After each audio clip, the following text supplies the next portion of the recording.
19-year-old waitress Colleen Perry is suing her sister, Jennifer Rashid, for wrecking her car. Jennifer says the vehicle had bald tires. Miss Perry, the defendant is your sister. Yes, ma'am. And you're suing her because she borrowed your car and she totaled your car. Yes, so ma'am. you want her to pay for really a new car for you. You didn't have collision insurance on the car. And your sister says it's not her fault that the car was totaled because you gave her a car that was defective, right? Yes, ma'am. Okay. When did you borrow the car, Miss Rashid? On August 18th, because I had a doctor's appointment. Colleen was supposed to bring me to the doctor's appointment. Did you live together? No. She and her boyfriend lived together, and I spent the night with her so she could take me to the doctor in the morning because my other sister, who I count on to take me to these doctor's appointments, I just found out I have Hodgkin's lymphoma. She couldn't do it, so Colleen was my chance to go to the doctor. She was my only way. So you slept at her house the night before in order to go to the doctor? Yes, ma'am. Correct? Yes, ma'am. Why didn't you take her to the doctor? I was sick. Where was the boyfriend? He'd just come home for lunch. So he was there? Yes. Why didn't he take her to the doctor? Because he had to go back to work. What kind of work? I'm an auto mechanic. I only get a 30-minute lunch. I come home early to try and wake her up, but she wasn't feeling good. Okay, so you took the car because your sister wasn't feeling okay. She wasn't feeling good, so I said, I'm going to take the car. And Eric told me, he said, well, if you take the car, you need to be careful because the tires are slick and you'll run right off the road. And that's exactly what I did. It was raining. It started to get kind of flooded. The water was about this high on the road. Okay, so he told you that the tires were bad? Yes. So he warned you? He warned me, but I still had to go to the doctor. So you took the car anyway? I did. Were you present when your boyfriend told her that the tires were bald on the car? I was laying down on the couch. So you knew that the tires were bad on the car? Yeah, the two back tires were bad. And you let her take the car anyway? Hmm? Yes, ma'am. So why are you suing her? You gave her a defective car. Why are you suing her? Because when she wrecked the car, we went to the hospital. And at the hospital, she said that she would pay me back. She said, I don't know how I'll ever repay you, but I'll pay you back somehow. Well, right now she doesn't want to pay you back. Right now she says you gave her a defective car and it almost killed her. Right? Which you did. You gave her a defective car. Why in the world would she pay you for putting her in a position where she could have been killed? But she knew that the risks whenever she took You knew the risks. But she knew too. She sure did. You placed her in harm's way. You should have said, you know, you can't take this car. This car is in very bad shape, and you can't take the car because if you take the car, you may get killed, and I don't want to be responsible. So, goodbye. Your case is dismissed. Parties are excused. You may step out. 24-year-old receptionist Valeska Harp is suing her former neighbor, 24-year-old production assistant Brian Armstrong, for the cost to repair her vacuum cleaner. Brian says he borrowed the vacuum to clean his apartment after it was egged. Is that the offending vacuum cleaner? Yes, it is. Okay.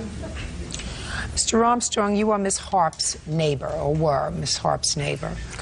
And according to what I read, somebody or some group of people decided, I haven't said anything yet, why you have this silly look on your face? Just listening. Good. Listen intently. I am. Somebody egged your apartment. Yeah. You made a big mess all over the place, and you went next door and asked Miss Harp if you could borrow her vacuum cleaner. Miss Harp says that when you returned the vacuum cleaner to her after having tried to vacuum up all this wet slop that was all over your carpet, that the vacuum cleaner didn't work anymore and it was ruined. And Mr. Armstrong, you say that it seemed to work just fine when you brought it home. Yeah. Does it work anymore? Now it does because I had it fixed. Do you have a bill? Yes, I do. When was your apartment egged, Mr. Armstrong? About last weekend in April. By whom? I have no idea. Did you make a police report? No, it was reported to the management downstairs, but I don't think any police. Not them, you. Why didn't you report it to the police? That somebody egged my house? That someone vandalized your home. It was all cleaned up by the apartment building. It wasn't a big deal. They cleaned up your apartment? Yeah. They repainted the whole out front. Outside, they cleaned it. Who cleaned the inside of your apartment? That was me. Why did you use that vacuum cleaner to clean up all the wet stuff in your apartment? I didn't clean up any wet stuff. What happened was my sliding door was open, so some of the eggs, 2 or 3, had gotten inside. And a couple days later, when I was cleaning it up, there was like dry yolk and stuff on the carpet. I resolved it out, scrubbed it out, and then there were still some eggshells on the ground, stuff like that. But it wasn't sloppy wet like you were describing. I didn't describe it. She described it in her complaint. Okay. Tell me what happened when he returned the vacuum cleaner. When the vacuum was returned to me, the outside bag, not the inside bag that you changed, but the outside bag was completely soaking wet. You could have wrung it, and you lifted it up, and there was gooey stuff coming out of it. On the metal part, there was eggshells. When he returned it to you, did you say anything to him about the condition? Yes, I did. What did you say to him? I said, this is leaking, because he put it back into the closet where it was, and it wasn't a carpeted area, and I was cleaning up the area, and I said, I'm going to have to take this in to get it fixed and to get it cleaned, and you're going to have to pay for it. And he said? How much do you think that will cost? And I said, I'm not sure.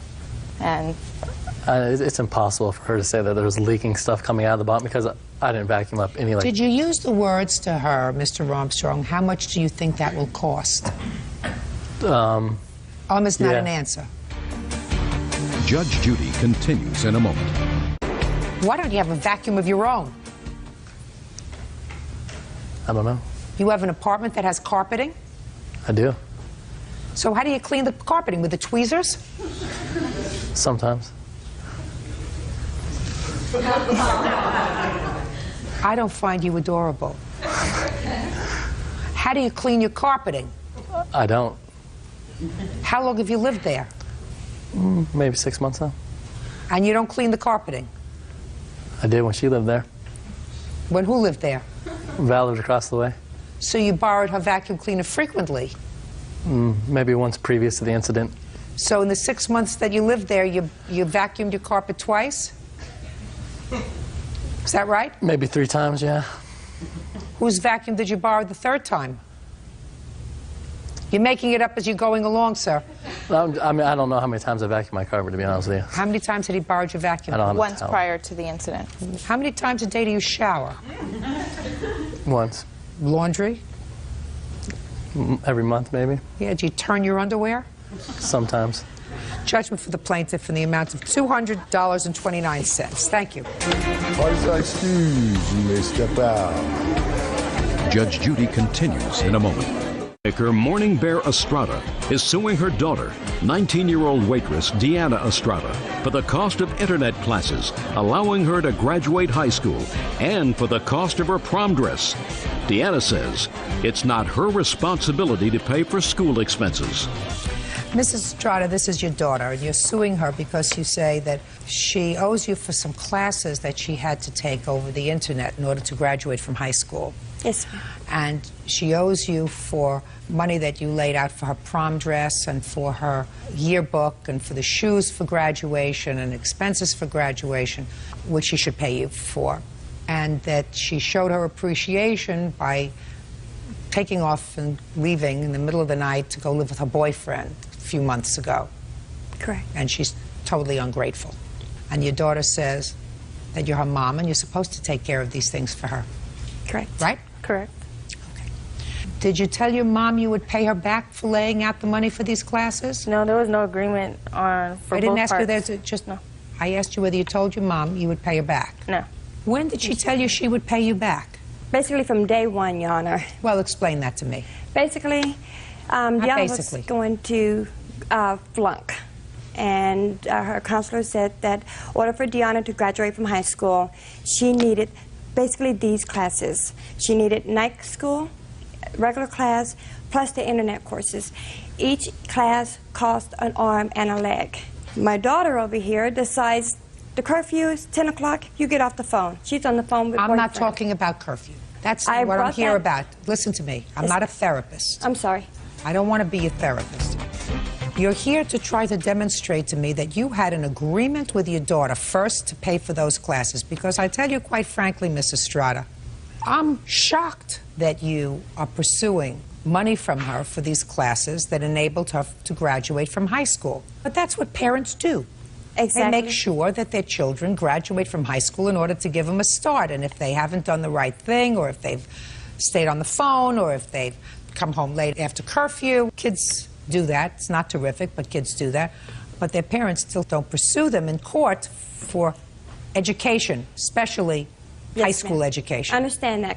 Good. So if you understand it, you want to The explain reason to me why why you're here? I'm suing my daughter is I didn't have to do any of this. I could have opted to let her flunk like any parent. But if you love your kids and you want them to succeed in life, you don't give up. I didn't have to spend that kind of money for my daughter. I wanted them to go out there and make it on their own. That's our job. She had You know, that's a lot of double speak that you're giving me, Mrs. She had Strata. a- she has a Mrs. good mom. Strata, Yes, ma'am. that's double talk. Basically, Deanna sat in my house, Your Honor, and told her mom, the reason she doesn't show me respect is because she has none for me. You think that you're going to garner respect for her by suing her? No, ma'am, like I told her, I've earned the respect. I don't need it from my daughters. I've earned it. Listen to me. Yes, ma'am. Why are you suing her for the money? Because we both have the agreement in order for her to go to night school and internet courses that she wanted to graduate on time at the beginning. And I said, well, that's what I'm here. You know, if you want me to help you, she says, Mommy, once I get a job, I'll pay you back. Excuse from me, that's day not true. one. Not true. From day one. Yes, go ahead. Okay. Honestly, on my part, I don't think I should be paying her back because that is her job to help me graduate. She Did wanted you tell her, listen to me, Deanna, did you say to your mom, if you help me out so that I can graduate on time, when I get a job, I'll pay you back? No, I did not. Now let's talk about the prom dress. Did she or did she not go to the prom? Yes, ma'am. She did go to the So prom. what are you here for with the prom dress? I don't As far as understand the that. prom dress, no, because when she took the prom dress, she's like, oh, I didn't want to go to my prom. I didn't need to go to my prom. The agreement was she wanted to go to her prom as long I don't know, as- Mrs. Strata. Yes, ma'am. Why are you here, madam? I'm suing my daughter for the simple fact, when my daughter tells me she has no respect for her mother after putting the effort in. Mrs. Strata, and you- the agreement was she was Mrs. supposed Strata, to pay me. I think that it's a very bad idea that you sue your daughter. I understand, Your Honor. And I think that you did no more for your daughter than any other parent should do for their child, which is ensure that they graduate from high school no matter what it takes, even if you have to put yourself into a little bit of debt. I agree with you. To provide her with the prom dress and prom tickets and whatever else it needs so that she could, in fact, go to the prom and have that as a memory. That's what every parent does. You don't have the right to come to court and sue your daughter. I didn't. I Mrs. could not Strata, even afford this, ma'am. listen to Your me. Honor. Then you shouldn't have done it. That's just my Then point was. listen to me. Then you shouldn't have done it. If you can't afford it, don't do it. That's why But- she said that she would pay me back if I would Mrs. help Strata? her out. Yes, ma'am. I don't believe that your daughter, I'm speaking, I don't believe that your daughter promised to pay you back for these things at the time they were done. I have And proof. whether or not, I listen do to have me, the proof. Mrs. Strata, from me you get nothing. Well, Your Honor, Zero. Listen to me, Mrs. Strata. Nothing. You did no more than what any parent of a child in high school is supposed to do, which is ensure that they graduate from high school. And if you didn't have the money to do it, you shouldn't have done it. exactly. Good. Goodbye. Parties are excused. You may step out. Truck driver Evelyn Woodall is suing her son, Arnold Cruz, and his wife, Annie Cruz, for the return of money she paid for a truck. The couple is countersuing for vandalism to the truck in question. Miss Woodall, is this your son Yes, and his wife? yes, According to your complaint, there came a time when you were living with them yes, and you needed a new vehicle. yes, And you agreed to purchase a truck of theirs. And the agreement was that you would make $400 a month payments, Correct. maintain the insurance until the truck was paid off. correct, You made payments, according to you, faithfully, with the exception of the last one that Correct. was some sort of a problem. And your daughter-in-law and son repossessed the truck. correct, You want all the money that you put into it. correct, And your son and daughter-in-law say that you missed a payment, that you did not maintain the insurance as you should have, and that you did not keep the truck in good repair, as a result of which they have to have it repainted and refixed, whatever, and they are counterclaiming for that amount. When did you purchase the truck? February of the 15th of 2004. And what was the purchase price of the truck? They sold it to me for $6,500, What year truck was it? a 96. What was the Blue Book value of the truck? I think it was $3,500 or $4,000 So why did you agree to pay him $6,500? because I didn't have good enough credit to go out and buy my own. Was the Blue Book value of this truck $3,500? No, it was not. What was it? It was 72 when we pulled it up. $7,200. Is that in excellent condition? Excellent condition. Was the truck in excellent condition? Yes. When you say that, you're looking up at the sky when you say yes. Well, because there was a dent that her son had put into the truck. So it wasn't in excellent condition? No. Well, what was the value of it if it wasn't in excellent condition? The last time I looked, it was in fair well, maybe condition. we can find that. Bird, do you want to see if you can get me a Kelly Blue Book on this truck? Sure. A 1996 what? Chevy S10. Be right back. Thank you. Okay. While Bert is doing that, you agreed to pay them $6,500. And how much did you make in payments altogether? $3,900 with a balance of $2,600. Okay, $3,900. Correct. Is that correct? $3,100. You have receipts for $3,900? It could be. $3,100? Yes. Okay. Your daughter-in-law seems quite sure of herself when she says $3,100. Yes. Leaving a balance of $3,400. That's right. What do we got? Chevy S10, 1996. Fair condition. $900. $900? That's what it says. How about in medium condition? Good condition is $1,300. Private. You want private party? Yeah. Okay. $2,300.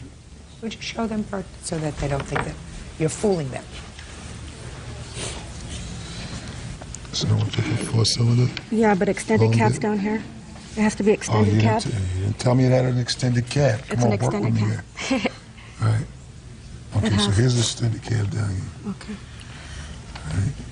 $3,250. Go. $3,250, Judge. $3,250. So that's the best case scenario for the defendants is $3,250 should have been the sale price. $3,250. So they doubled that and sold it to the mother for $6,500.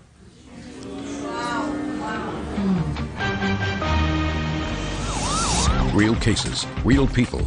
Judge Judy. Evelyn Woodall says her daughter-in-law, Annie Cruz, illegally repossessed her truck. Evelyn says the incident is tearing apart their family. $3,250 is what the car is worth. Okay. If you sold it to your mother-in-law for $6,500, you took her for a ride, and she paid $3,100, which would have been almost the maximum that you could have gotten the car if you sold it to somebody else. But nowadays, you can't get a car, used or not used, at Blue Book value. It's based on the conditions, just like an old car. You get an old car... Sir, do you speak? Yes, I do. Shh! Do you speak? Yes, I do. Why did you repossess this car from your mother? I didn't. My wife did. Did you give her permission to do it? It's not my truck. Whose truck was it? It's hers. In whose name was it? Hers. Is that right?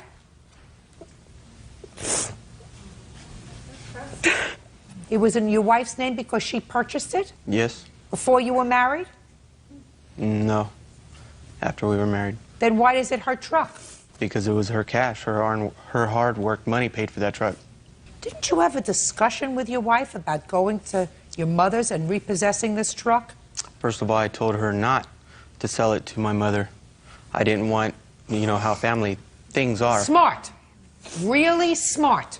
You're absolutely right. And she was absolutely wrong in selling the truck to your mother, given the fact that her husband said to her, please don't sell the truck to my mother. I don't want to sell a used car to family. Right? Yes, ma'am. And then, when she said, I'm going to take it back, and your mother had already paid you practically all that it was worth, what did you say to her? I didn't say anything. I had nothing to say. Oh, who are you? I'm the other daughter-in-law. I'm married to the oldest son. Are you a nicer daughter-in-law? Yeah. Your Honor? What? She wrote me a letter and sent me a check of $1,000. And my son had got into my mail and took my check as hostage so that I would take my mattress out of the back of the garage. I never got the letter. The police were called in. I need to figure out that your son has a problem. He really should find his manhood. He'd be a lot better off. Where is the truck now? In my garage. You going to fix it up? Yeah, but when I went to go pick up the truck, when I told her, Evelyn, I want the truck back, you don't have the money to pay for it, she goes, well, you're not taking this truck. I'll shatter every single window in that truck. And she ran outside with the horse hook and shattered the back window. Can't do that. No, what it was is she called me up and told me that she called the police and said that she reported the truck stolen. No, I did not. And did you break the window? Yes, I did. All right, you can't do do that. To get that. my saddle and my equipment You out. can't do that. How many months did you have this car before they took it back?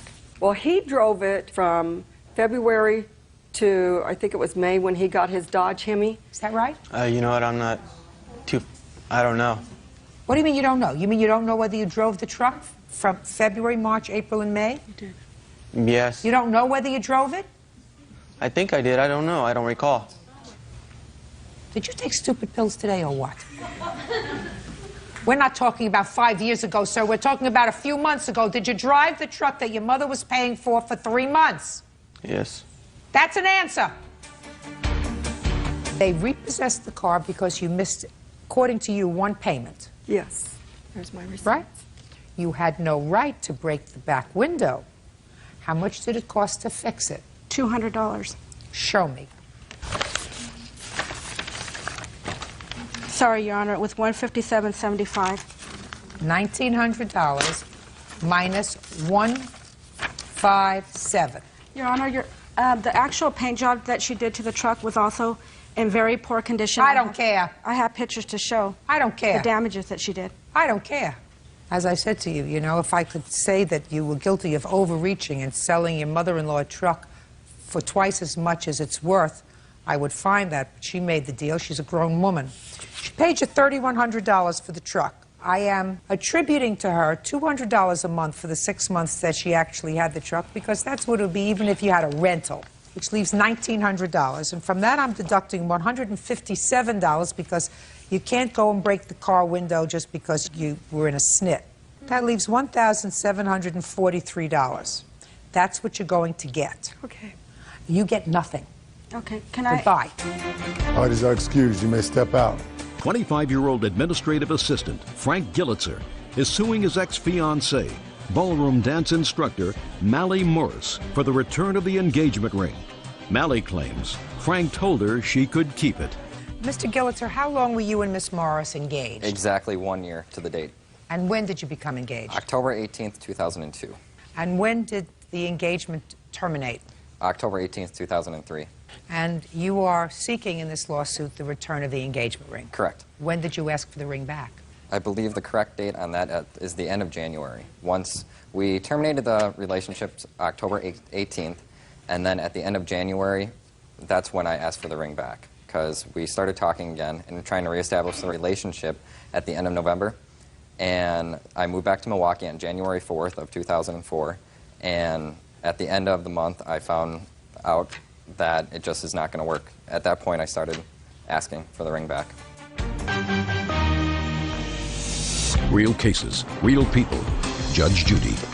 Frank Gillitzer says his ex-fiancée, Mally Morris, owes for the return of the engagement ring. Okay. What did Miss Morris say to you the first time you asked for the ring back? The first time, she said no, she's not giving it back. And Did she give you a reason? Honestly, at that time, no.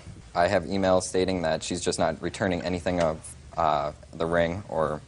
Well, let me see if you have an email with regard to the ring. Here are 3 emails stating that she's not giving the ring back. Why wouldn't you want to give him the ring back? Well, Your Honor, I had already returned the ring, and then... When did you return the ring? I returned the ring on the day, October 18th, that I removed my items from his home. Following that, we did start talking again. We became friendly. He asked me to please keep the ring. He didn't want the ring. He didn't want the emotional attachment. I said, all right. So what you're telling me is he told you to keep the ring? Yes. And I have a statement from him to that effect. I only have one email on January 31st where you say I'm not sending it back. Correct.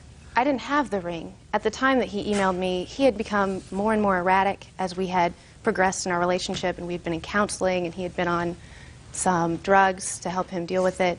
When I received his first email, I didn't know what to think of it, because I thought that he was in possession of the ring at the time. When was that? I think he came into the possession of the ring in December. We went to a meeting together at KU. In the car, I had the ring, and I also had a dance videotape. Where was the ring? It was in the cup holder of my car. Why? I had just taken it off. I have kids, and I take it on and off, and I had left it in the car. But after that night, I could not find either the video or the ring. And you had gone together yes, to the and meeting? we had gone together. In the same car? Yes. You remember going to that meeting? I remember going to the meeting, and I remember the tape. I purchased that tape because we were both dance instructors at the time, and to use it for choreography, I told her that I purchased the tape, I would like to take it and make a copy of it, and I'll give you the copy of the tape. So you took the tape? Correct. With her permission? Yes. Is that right? No, ma'am. He told me that at a later date. When I found that he had the tape, he said, don't worry, I'll give you a copy of it. Is that the way it came about? No, it's not.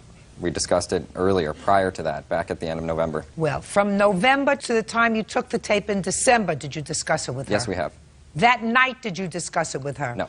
Honestly, it was on the dashboard of the car, and since we already talked about it, I figured I'll just take it. Okay, and you drove there together? Correct. And you drove home together? Correct. Did you make plans to see each other after that night in December?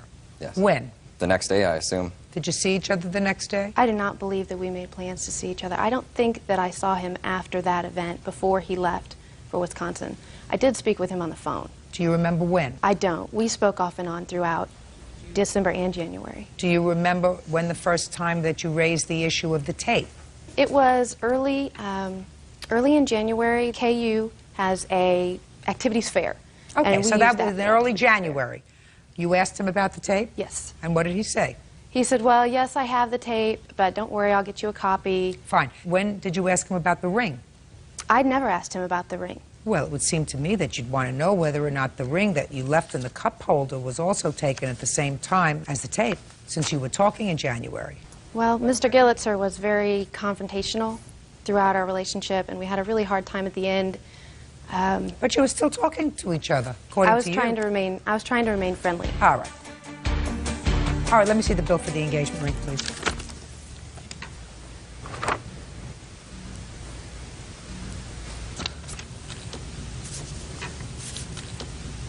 Okay. Not a very difficult case. Miss Morris, it's been my experience that if something doesn't make sense, it's usually not true.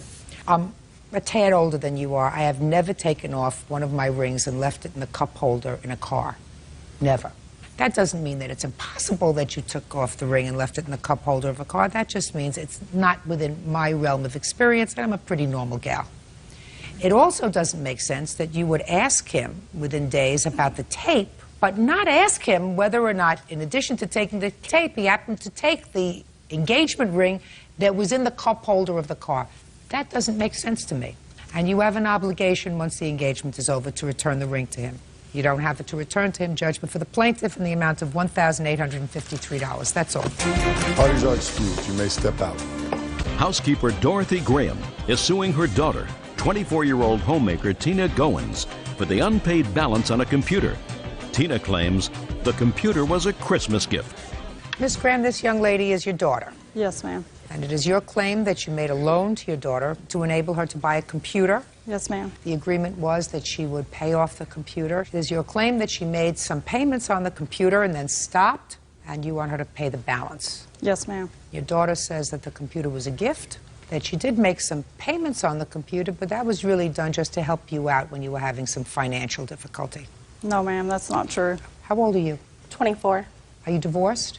No, I'm not married. You have children? I have 2. How old are they? 7 and 2. Who do you live with? My boyfriend. Is he the father of any of these children? He's the father of my 2-year-old. Does he work? Yes, he does. What kind of work does he do? He does construction. Does he work all the time? Every day. Does he have children? Just other the than one the we have 2-year-old? together. That's the only child he has? Yes. How long have you been living on your own?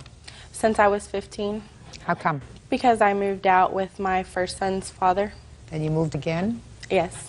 With your present boyfriend? No, on my own. Me and just my son. Real cases, real people. Judge Judy. Dorothy Graham says her daughter, Tina Goins, owes for a computer. Dorothy claims Tina started paying for it and then stopped. Tell me about this computer. Well, it was Christmas of 2000, and before Christmas, I had asked my mom if she would co-sign for me a computer because I was pregnant and I wanted to stay at home and do medical billing from home. Well, she said, no, I'm not going to co-sign for you. I'll buy you one for Christmas. It'll be a gift from me to you for Christmas. And I said, okay. And She didn't get the computer at Christmas because I lived in a small duplex and I was fixing to move and I didn't have room for it. So we waited until like February of March of 2003 and then we ordered the computer through Dell and she paid for it. There came a time when you made some payments. When was the first payment that you made? The first payment that I made was in October of 2003. October, why did you make that? Because she was hurt on the job and she was off of work and she didn't have the money to pay for it at that time. Did she call you and ask you to do it? Yes, she did. And how much was that payment in October? $44 a month. How many payments of $44 did you make? Probably about 7. When did you stop making the payments? In August. Why? Because our car broke down the day the computer payment was due, and that's all the money that I had in the bank, and we had to get our other car fixed because my boyfriend needed a way back and forth to work, and I have kids I have to take to school every day. Okay, now let me hear you. Well, she approached me to buy her a computer because her credit was bad, and she said if I would get it on my credit, then she would pay it off in March when she got her taxes, and she hasn't done that. Did you have a discussion with her at that time? Yes, I did, and at that time, she had just had my grandson, and she told me she was going to pay for it, and then she bought a new car instead when she got the money. When did you start to make payments on the computer? The first payment I made was in March. And how come you made the first payment? Because she didn't have the money to pay it. Did you have a discussion with her about it? I believe she gave me the money back in March, and the last 3 payments I've made, well, the last 4. When did you ultimately confront your daughter about not making the payments on the computer? When I was sent a done saying it hadn't been paid. Sure. This should be it. I believe that's it.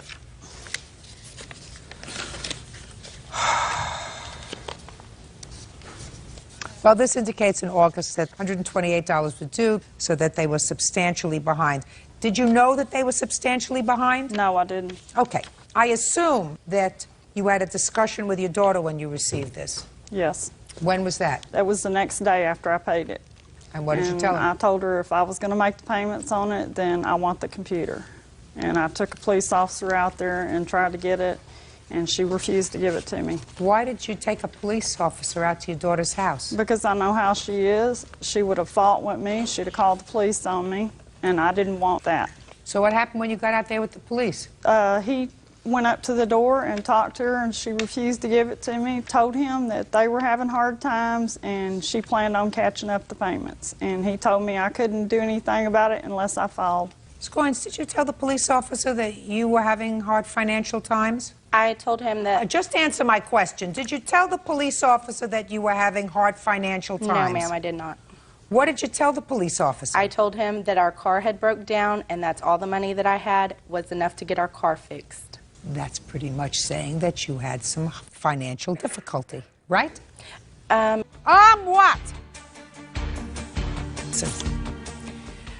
You didn't say to the police officer, it's my computer, my mother gave it to me as a gift. What you said to the police officer was, I couldn't make the payments on it because my car broke down. The only money that I had was this $44 to have my car fixed. And therefore, I had to choose between having a car or making a payment on the computer. You did not say it was a gift. No, I did tell him that it was a gift. Absolutely right. That you're telling me now. You owe your mother the money for this computer. So your conduct is outrageous. And standing there and lying is even more outrageous. Judgment for the plaintiff in the amount of $1,499. That's all. Thank you, Your Honor. Parties are excused. You may step out. Small business owner Joanne Craddock is suing her sister, cocktail waitress Deborah Rodriguez, and her husband Gilbert for their share of a Disneyland vacation. The couple says Joanne gave them the money because they couldn't afford to go on the trip. Miss Craddock. Yes. Mrs. Rodriguez is your sister, and I assume this is her husband. Is that right? Correct. According to your complaint, your sister owes you for the expenses for a trip that the two families took to Disney. Yes. Your sister says that there was never an agreement to pay you back the money that she did in fact use. She had some financial problems. You insisted that she accompany the family to Disney, told you would take care of things, and that this whole thing stems from an unfortunate incident surrounding your father's death. When was the trip to Disney? November of 2003. And was it an overnight trip or a day trip? We were there for a week. Debbie and Gilbert took our van, and we took our other van. and drove down, and we stayed at a timeshare for a week. So far, is that true, that you took their car? Yes. And the trip had been planned for both families? Yes. So why did it become necessary for you to take money from your sister? On November 9th, I got in a car accident where it was a 3-car accident. One car hit my car right on the driver's side door. Was taken by ambulance to the hospital. Had to be out of work. The car had over $5,000 worth of damage. So I had to call my sister and tell her that I wasn't going to have the money to go. She really wanted us to go on this trip. Is that what, did she call you? At all. Okay. Tell me what she said when she called you and told you she needed your car. We had offered her our van, and they would just put the gas in it, and we would take our other van, and the timeshare was already paid for. We each had our own timeshare. Had you paid for it already? Yes. How much was that? $220, I believe. We paid for that almost a year before we went, so that was all So the room was paid for? Yes. So what was the conversation about money that you had with your sister?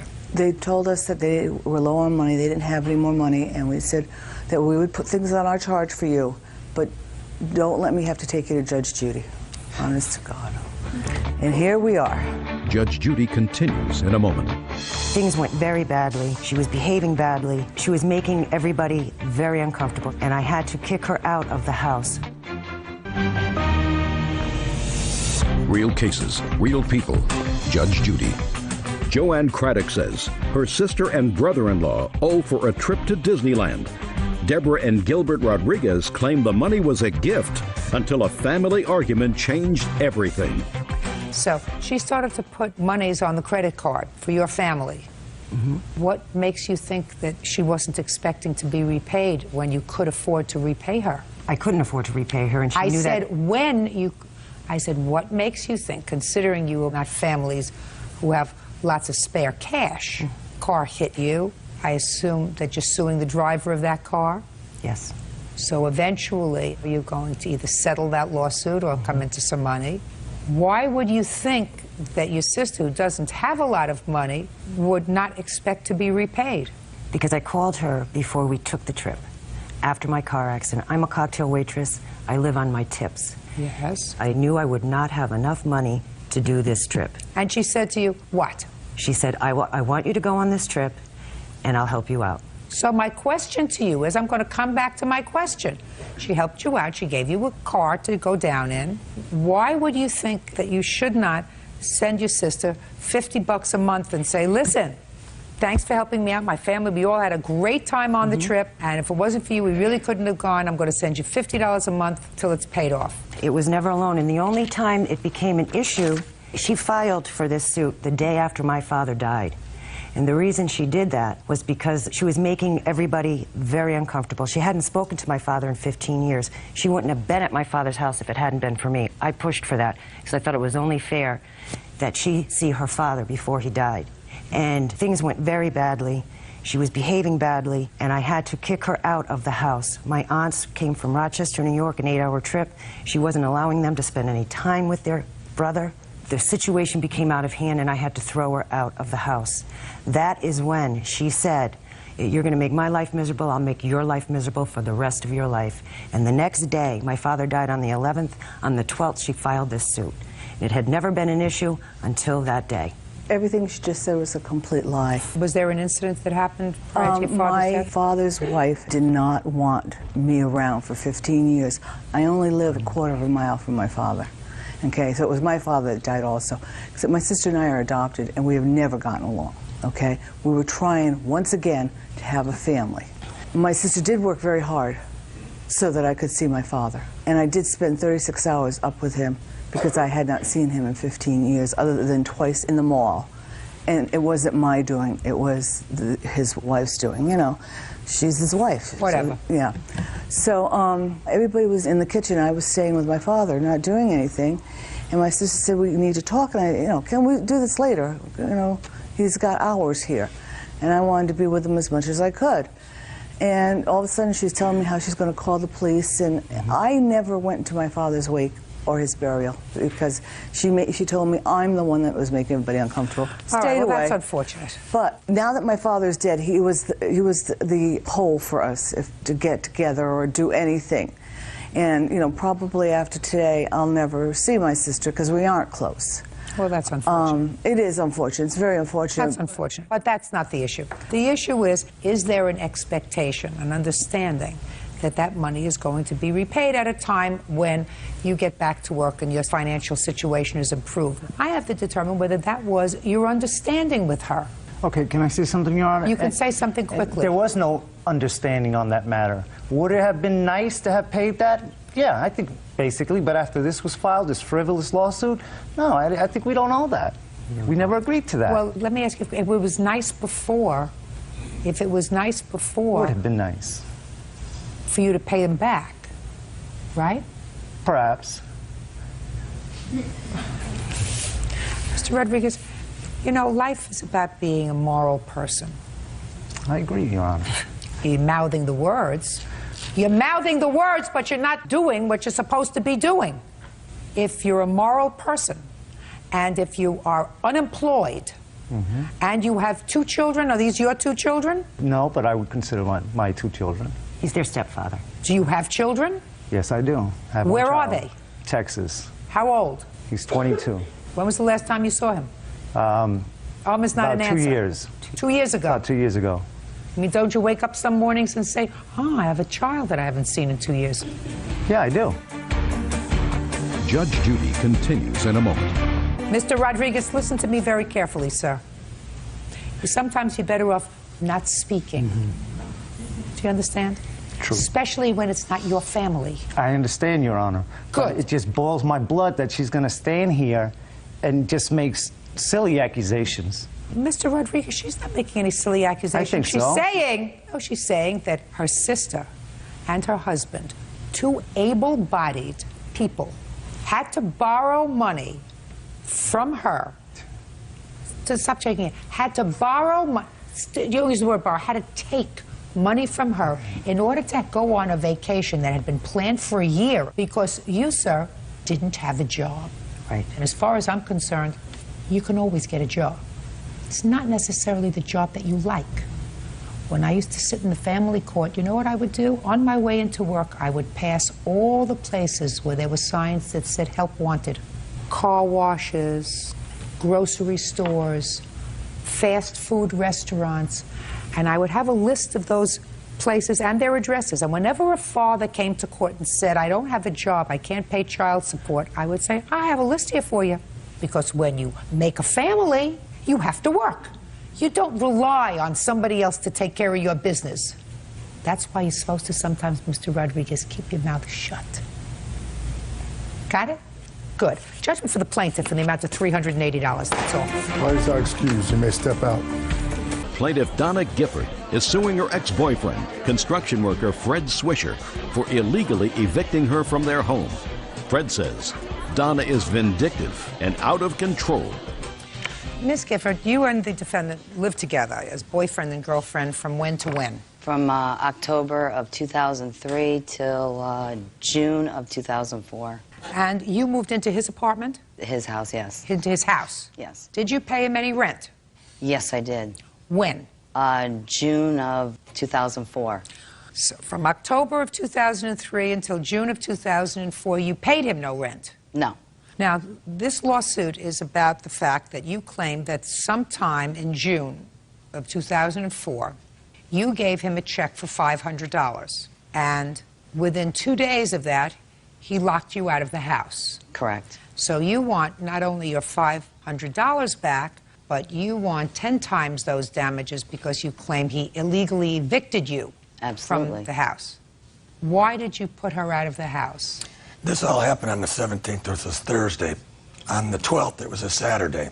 We got into a real bad fight. Was it a verbal fight or a physical fight? Verbal fight, but the police were called later that day. Okay. That was on the 12th? Yes. What happened after the 12th? Well, Sunday we got back together, made an amends. Monday she wrote me a check for $500. $400 of it was supposed to be to help pay the bills. $100 of it was supposed to be to pay for my phone that she threw in the canal on Saturday. Did you throw his phone in the canal on Saturday? No, I did not, Your Honor. What happened to his phone? I don't know. Don't smile. What happened to his phone? You don't make up a story like that. I don't know what happened to his phone. It was in the canal. It fell off his boat. It went into the canal. How did it get there? We were on the boat that day. And? And I don't know how it got in the canal. It was in the canal. How did it get into the canal? I never had possession of my phone that day. She had picked it up and stuck it in a baggie when we got on the boat, because that's what we usually do so they don't get wet. And then the next day, we couldn't find my phone, and I took off. Later, she had called me and said, I seen it in the water by your dock, and she fished it out. Okay, so she didn't throw it into the canal. You didn't have a fight on the boat, did you? Oh, yeah. Well, you did have a fight on the boat. That's where it all started. Well, it seems to me, Miss Gifford, that it was a good idea for you to not live anymore as a couple. Wouldn't you say that? Well, yes, in a sense. What do you mean I in could a say sense? that. Well, yeah, but listen to me. If you're fighting with somebody, to the extent that the police are called, it's a good idea that one of you leave. Correct. Well, you didn't expect that to be Mr. Swisher. It's his house. Correct. So it had to be you. Correct. So why didn't you leave after this altercation on the 12th? Because he kept telling me, nope, I don't want you to go. I'm sorry, I got drunk. I shouldn't have acted this way. I'm sorry I locked the doors. I promise I won't do it again. Okay, fine. I'd stay or I'd move back in. I mean, this was a constant thing. You should have been smart enough to say, listen, I'm not going to be a yo-yo. I'm going to find my own place to live, or I'm going to pay rent, or I'm going to pay for my own expenses. Right. I don't need you. Do you work? I was working at the time. I got fired because of this. So, let's talk about the $500. On the 15th of June, she gave you a check for $500. Yes. And then 2 days later, you changed the locks. No, I didn't change the locks. She agreed to move out, and I moved her out for her. Fine. Terrific. So you have to give her back her $500. Even for the cell phone? Yeah, because I don't think that there's proof that she vindictively threw the cell phone overboard. You said you handed her the cell phone, you put it in a baggie, as you usually did, and she asked her where it was, and she said she saw it in the canal. Mr. Swisher, she gave you $500. You put her out. You lived together for 11 months. She wasn't paying rent, according to you, until the very last moment. So you took her money, and then you said goodbye. And you moved her out, which was a good thing. But you have to give it back at $500. Don't be a baby. Judgment for the plaintiff in the amount of $500. Good? Thank you, Your Honor. Good. Thank you. Why Judge Judy may step out. Salon owner Daniel Washington is suing her former co-worker, manicurist Gianna Shonen, for unpaid booth rent. Daniel says Gianna quit without paying her tab. Miss Washington, according to your complaint, you own a beauty salon. The defendant rented a booth from you in that salon. You claim she left owing you rent. Some $300 is what your claim is. And Ms. Showen says that you wanted her out. She left. She owes you nothing. When did Ms. Showen come to you to rent a space? I believe it was in April or May. When did she start to rent the space? I believe April. And what was the rental agreement? The rental agreement was every Saturday when she came in, rent was due $75 on Saturday morning. $75 a week? Yes. Starting when? In April. Okay. When was your last day at the salon? It was the end of July. When I got there, I had 65 clients that moved with me from a previous salon. By the end of the time of the salon, I only had 5 clients left. I have my bank statement stating the money that I had made when I was getting there and how it declined. Your Honor, she's lying. My last day at the salon was because I went to go put my booth rent in on a Saturday evening. She's lying. She locked me out of the salon. She had changed the keys. I called her that evening. It was very late, and she told me that she locked me out because she hadn't spoke to me. Okay. Miss Washington, at some point, you boxed up her things. When was that? The last weekend in July. Now, what do you claim she owes you rent for? Booth rental. I have booth rental. How much? $300. From when? From June the 5th, she never paid booth rent. June the 12th, she never paid rent.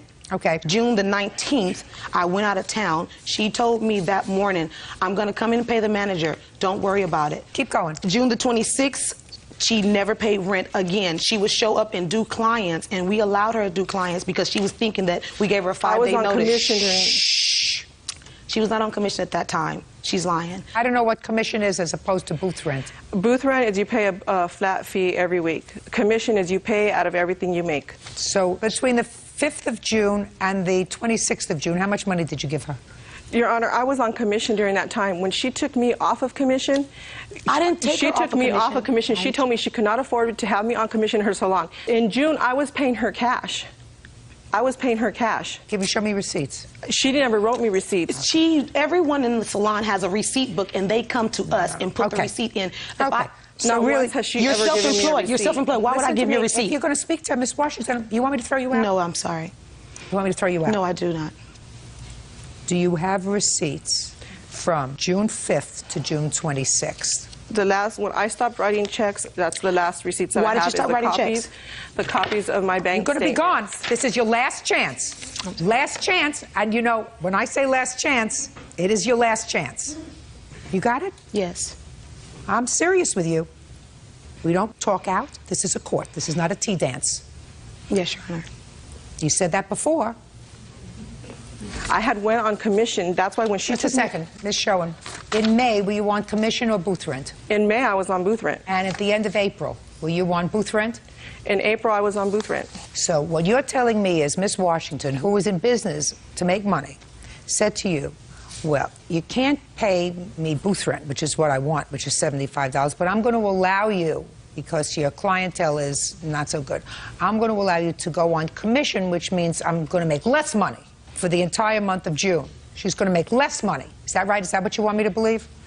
Is that, I just want to know, is that what you want me to believe? Yes, Your Honor, that's the truth. And then in the entire month of June, how much money did you give her? It's all written down inside my book on the money I made. Can I speak, Your Honor? Yes. Every single time that she made money, she only every single time said, this is what I can give you. This is what I can give you. Just a second. Miss Washington, I believe you. Every single time. I believe you. I have copies of checks when I paid her. Do you full have the? rent. Do you have the? Shut up! We started having a conflict after my Listen to income me. dropped. I do not believe you that this lady who is in business to make money would say to you, you don't have to pay that $75 a week because you don't have a good enough business to pay $75 a week. Well, I pay less than $75 a week. So, all right. Judgment for the plaintiff in the amount of $300. Thank you, Your Honor. Parties are excused. You may step out. 22-year-old student Crystal Demmons is suing her ex-boyfriend, 25-year-old truck driver Anthony Anise, for his share of a trip to Niagara Falls. Anthony is countersuing for unpaid rent. Ms. Demmons, the defendant was your boyfriend for a while. He's not your boyfriend anymore. And the two of you are squabbling at this point in your lives over a little bit of money. So I'm going to make very short shrift of this. And then I'm going to let you get on with your lives. How old are you? 22. And you? 25. It's your claim that he owes you some money for a trip you took together when you were still dating. He says he paid you for that trip, and he says you owe him money for rent. Right? Right.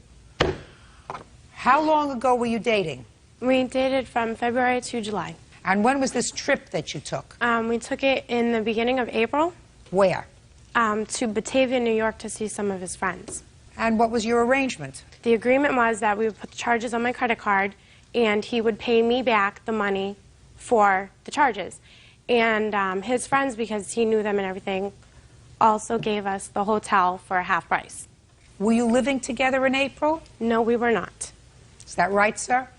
No. Well, in the beginning it wasn't, but when I got the place, she moved in with me. Were you living together in April or not?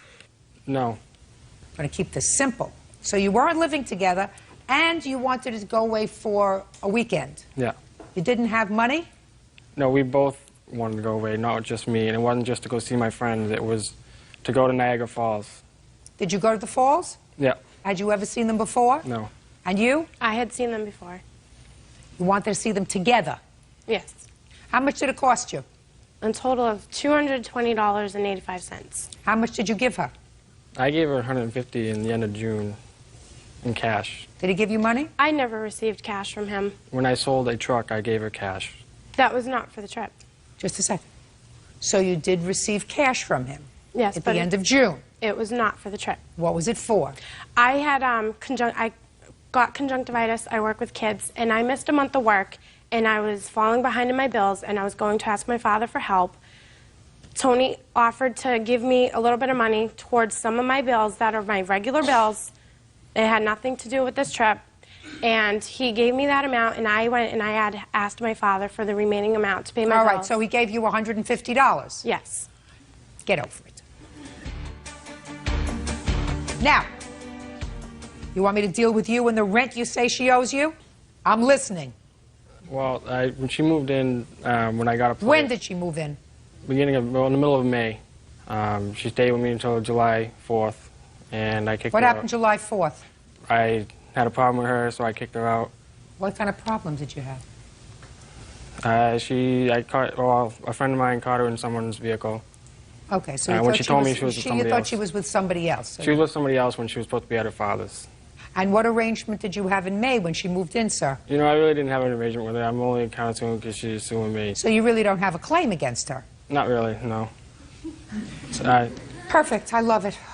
Easy. So your counterclaim is dismissed, right? Okay. Or you're withdrawing it because you really don't have a case. You just... Well, I have no proof to that. It was nuisance. No, you just said to me you had no arrangement with her for rent. No, I didn't. Because I told her don't worry about anything. Then you had no claim.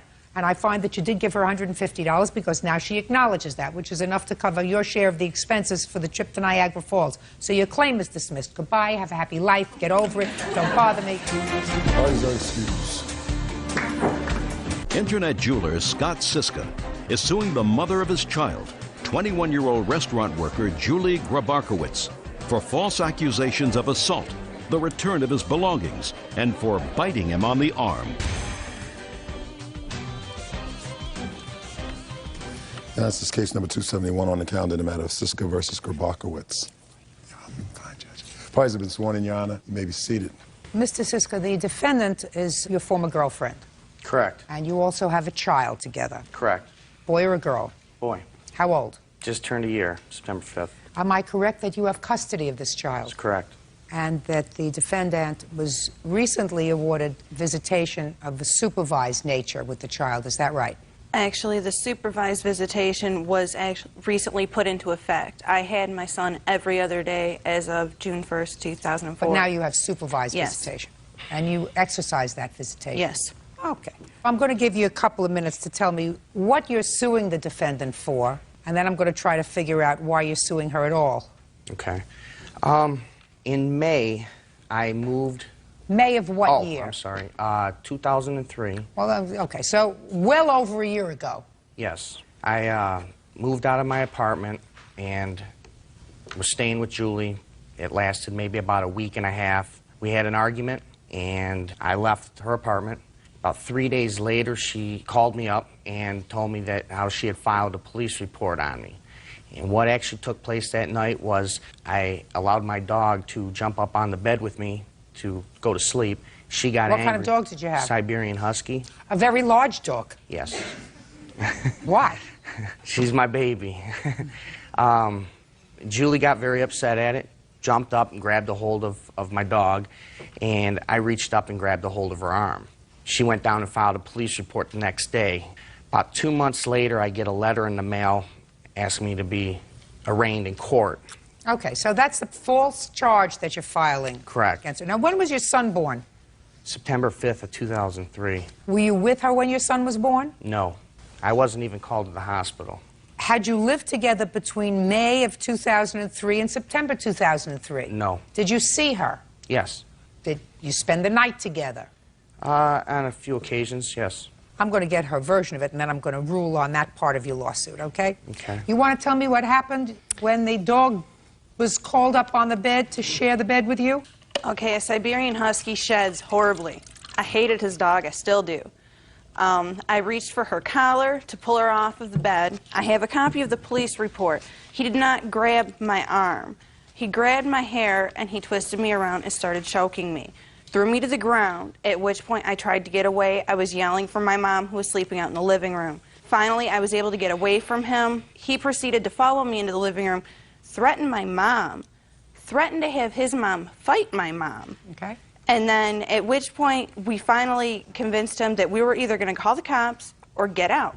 You know, my mom said we should go to the police right away. Okay, so that's your version of what happened. It wasn't just taking you by the arm, it was he was angry because you were pulling his Siberian Husky off the bed. Yes. Okay. Now, from May of 2003, after he left, until September of 2003 when your son was born. You socialized together? Not frequently. I didn't ask you frequently. No, yes, we did. You did? Okay. So whatever it was, you sort of made up. Yes.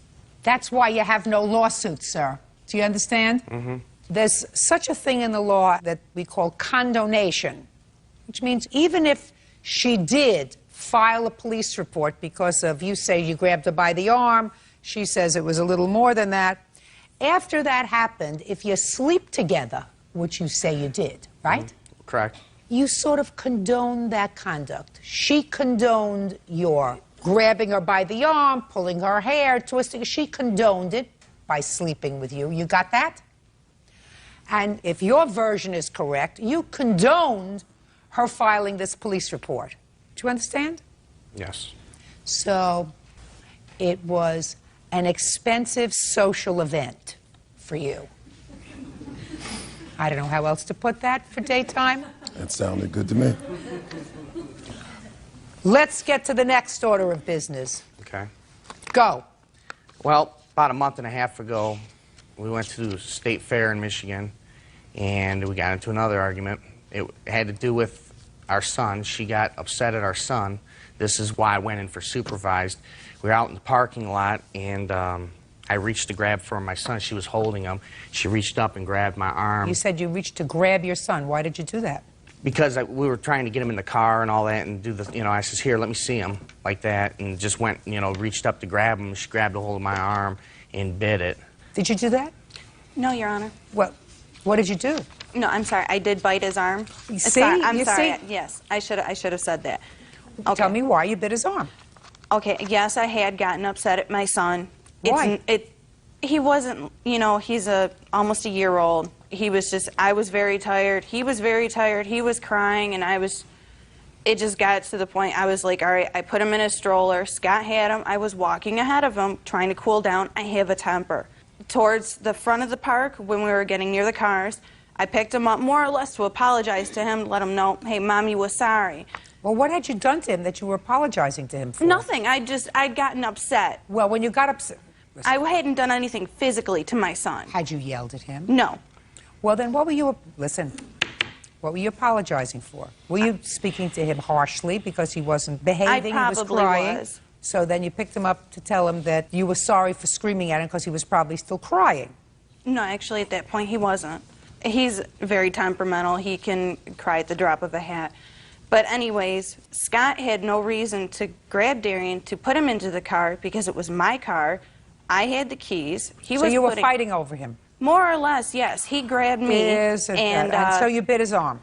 Yes. So that's the assault that you are also suing her for, the assault because she bit your arm? That's correct. Listen, how long did you know her before you decided to make this baby together? A few months. That doesn't sound like good judgment, right? No, Well, you got to start thinking with your noodles, sir. I understand. Right? Yeah, I understand. If you don't think with your noodle, lots of bad things happen. Sometimes you get a baby out of it that's a nice child, but you get a lot of aggravation if you think with other parts of your extremities. Do I make myself clear? Yes, I understand. All right. Judge Judy continues in a moment. She smoked marijuana during the pregnancy and drank. Was the baby born addicted to drugs? And later today, I just found out I have Hodgkin's lymphoma. Why didn't you take her to the doctor? I was sick. Where was the boyfriend? He'd just come home for lunch. Why didn't he take her to the doctor? real cases, real people. Judge Judy. Scott Siska says the mother of his child, 21-year-old Julie Grabarkowitz, owes for biting him on the arm. Julie says Scott wouldn't let go of their son. So, did you receive medical treatment? No, I didn't. I do have some pictures. I'll take a look at the pictures. I'd also like to, if I could, submit some other evidence here as far as the police report showing that I went like 5 times to court on that. I took her to a jury trial because of what happened with that incident. You're talking about in May of 2003? Yes. Listen to me, sir. I believe that you took the case to trial and that eventually the case was dismissed. Is that right? Yes. Fine. I've just explained to you, and I assume you understood, that if you are intimate Don't come to me to complain a year and a half later Okay. that she did something wrong because now you're not getting along anymore. Okay. I told you before, sir. Okay. You didn't think with your noodle once. You're right. A month and a half ago when you went to the state fair together. Didn't think with you. If you're going to be the responsible parent, you have to start thinking with your head. No, you're right. Fine. Okay. You can't bite him. I understand. Biting, you have a bad temper, you have to go to anger management if you have a bad temper. It's not that severe. It's very severe, madam, if you are yelling at a year-old child that you don't have custody. Listen to me. He has custody of the child.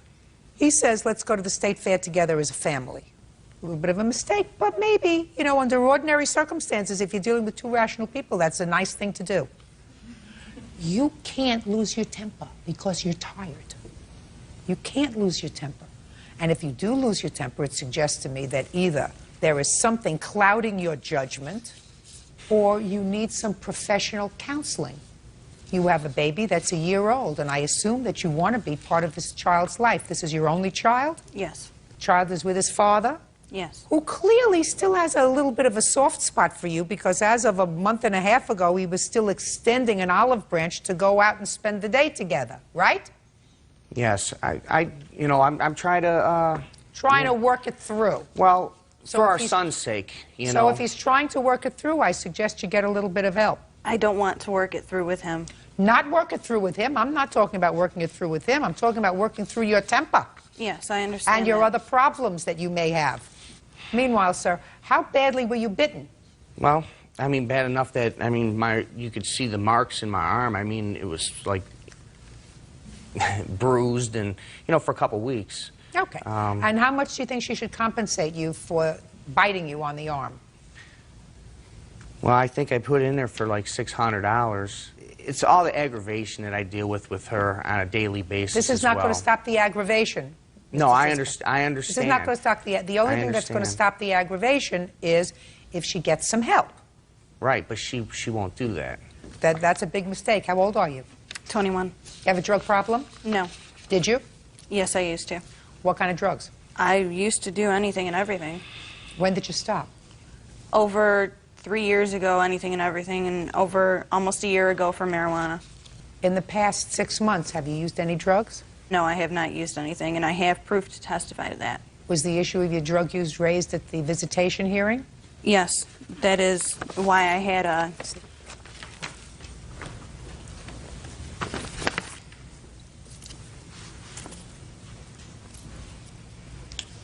Are you working now, Julie? Yes. Full-time? Yes. Well, this indicates that as of June 4th, the hair follicle test indicated that there were no drugs in our system for a very long time. They redid a drug test because Scott asked for me to go back for an assessment, at which point that was when they decided that I should attend AA-NA meetings. Why? Was it positive? No. Okay. Just because of my history. Your Honor? Okay. What? Here's the assessment. Can I see it, please? Yes. The reason why the full assessment was done, because I was aware of the stuff that she was doing and later found out I actually spoke to the laboratory directly that took the hair sample, and they did tell me that... You can't tell me what the laboratory told you. Was this Okay. the report that you got? Yes. Well, Julie, the report that I'm looking at... Horrible. As far as I'm concerned, it's a positive report for you. There are things that I'm looking at and that I find sort of bode well for your future. You were able to practice abstinence from drugs and alcohol all during your pregnancy, according to this. And you had a long history of substance abuse. Yes. And that you tried on several occasions to get yourself clean. You even went into hospital on 2 occasions. Yes. But at least you knew enough to know that while you were pregnant, if you took drugs, that was going to have an impact on your baby. What? That's not true. She What? smoked marijuana during the pregnancy and drank, and I was aware of it. That's what caused some of these arguments and the problems that we had. And I threatened custody before the baby was even born because of these issues. You know, I've tried to help the girl as much as I can, you know, because she is still my son's mother. Right, and you picked her. And, you know, the thing is, she doesn't learn. She's tried. You know, the truth of the matter is she's tried. For a young girl, for a baby, really when she was 19 and 20, she's really tried. I'm not giving her any any awards for using drugs, but I'm just telling you that this report seems to suggest that she's tried. May not have been totally successful, but she's tried. Was the baby born addicted to drugs? No. Was the baby born with fetal alcohol syndrome? No. Okay. Got to continue to work on it, Julie. Real cases, real people. Judge Judy. Scott Siska says the mother of his child, 21-year-old Julie Grabarkowitz, owes for biting him on the arm. Julie says Scott wouldn't let go of their son. All right. Listen, you can't bite him. And it sounds to me as if you've got a very full plate, sir. You've got a baby to raise. Who helps you raise this baby? My parents. Okay, you living at home? Yeah, I moved back. Okay, so you brought their grandson and also your aggravation home with you. Because I'm sure that your parents at their stage in life didn't anticipate raising a year-old baby. No, they didn't. They didn't. No. And you work? Yes. So they really take care of him. No, I work from home, so. What kind of work do you do? Internet. What do you mean, internet? Internet jewelry. I sell jewelry. All right. Julie, you got to pay him $50 for biting him. No more biting. Okay. Right? You teach babies no more biting. No more. I promise. And do me a favor. Get it together. I will. You made a baby. You're supposed to try to be a good parent. So I'm trying. You're young enough. Do it. That's all. Thank you. Parties are excused. You may step out. I'm going to take her words to heart and just try to follow them as much as possible. This was more of a lesson to, to be taught here. He's always tried to control me. I don't feel I'm being controlling. He gets upset and he throws his weight around. Really, the controlling person is her mother. Hopefully we can just tolerate each other and raise our son to the best of our capabilities. That's all I want. I hope that things just, we get along and, raise our son, civilly. And now the next case. Plaintiff Beverly Grogan is suing her son, 28-year-old DJ Patrick Patterson, and his wife, 24-year-old market manager Selena Patterson, for unpaid rent and for extensive damage to her home. Yeah, that's case number 207 on the calendar in the matter of Grogan versus Patterson. Parties have been sworn in, Judge. You may be seated, sir. Have a seat. Mrs. Grogan, this is your son and this is his wife. Yes, ma'am. Who is this gentleman? This is my husband. Are you afraid to stand up? No, ma'am. Good. Stand up next to your wife. Are you his father? No, ma'am. Okay, so this is your second stepfather. How long have the two of you been married? 2 years. 2 years? Rough. Yes, ma'am. It's good that you remember. Yes, ma'am. It's usually the other way. Yes. Okay. And there was some sort of a problem that occurred between you and your son. Yes, ma'am. And you evicted them. Yes, ma'am. And when you went back into the house, you saw some extensive damage. So yes, you want him to be responsible for the rent that he owes you, yes, as well as for the damage that he did to the house. Yes, ma'am. And your son says that there was never an agreement to pay rent, that there was an agreement that he pay your insurance, some sort of insurance, that he paid that faithfully, and he's going to prove to me that he paid that faithfully, and that was the only agreement that you had with regard to finances, and that you are, according to him, a meddling lady who wants to control his life, and when you had a fight with him, you hit him over the head with a soda bottle, and he and his wife and children moved out of the house, and he caused absolutely no damage. Correct. Do you work, Mr. Patterson? Yes, ma'am. What kind of work do you do? I'm a DJ. Do you work? Yes, ma'am. Who do you work for? I'm an assistant market manager. Okay. So you have two incomes. What are you doing living in your mother's house? She told me that it was my house for years. Her and my father bought the house when I was younger, and I've always lived there. So she bought her another home and moved it in behind us, and she told us that we could live there. She said, as long as you help me out with my insurance, there's no rent or anything. Okay. Tell me what the insurance was every month. $278. $278. That's what we pay a month. What other expenses did you pay on the house, Mr. Patterson? I replaced some doors. No, expenses, regular expenses. As in? Heating, utilities? Yeah, we paid the utility bill and the phone bill, but they were also in her name. I don't care whose name they were in. You were living there. Yes, ma'am. I paid them. Okay. Until she come down and cut them off in 100-degree heat with my kids in the house. Okay, well, you had a fight with them. You had a fight with your mother. Yes, ma'am. When did you have a fight with your mother? I don't recall the exact date. Give me the month. May. May. And how long had you been living in the house up until that point? I've been there 7 years. But she left for a period of 2 years. 2 years and come And back. I come back September 2001. When she was pregnant again. Ah, so you've been living there on and off for the last 5 years. Yes, ma'am. And you're telling me, Miss Grogan, that your son and his wife never paid rent? They paid rent one time. One time? One time. When? I don't even remember it. It was so long ago. It was so long ago, I don't remember. Oh, okay. And you filed eviction proceedings against them after this May argument? Yes, ma'am.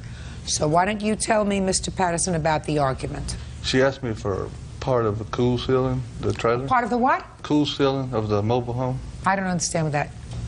It's a seal that goes on top. It's supposed to make the house cooler, and it seals it up from any leaks or anything occurring. Okay, so she asked you for that? She asked me for half, yes, ma'am. And I told her that I'm hard-headed, so she told me that I was going to pay it. Just a second. So she said, she asked if you would pay it, and then you probably said no. I said, if I have it, I will. And she said, well, you're going to pay it. Okay, so you said, if I had it, I would pay it. If I have it at the time. She wanted it later on in the week, and I said, if I have it at that time, I will give it to you. But she said, well, you're going to pay it, and I come back honest from her.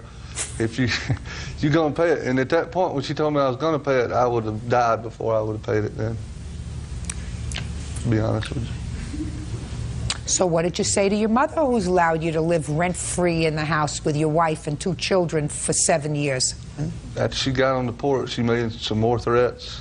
What did you say to her? I don't care what she said to you. She can wipe. She brought you into this world. She can take you out. What did you say to her? You can't say it in a courtroom, really. Oh, you can say anything here, sir. We have the ability to go bleep, bleep. I told her, you. Nice. So Let me see what I got here. I got a mother. How many children do you have, Miss Grogan? We have none. One. You have one. Just one. Him. See what happens when you put all your eggs in one basket? But if I can Just a second. Let's see what we got here, Mr. Patterson. We have a mother who allows you and your wife to live rent-free in her home. Then she comes down and she says to you, listen, you don't pay any rent in the house. The house needs some repairs on the outside. I want you to pay, not the whole thing. I want you to pay half. And you say to her, if I had it, and she says to you, oh, you're going to have it. And then you curse at her.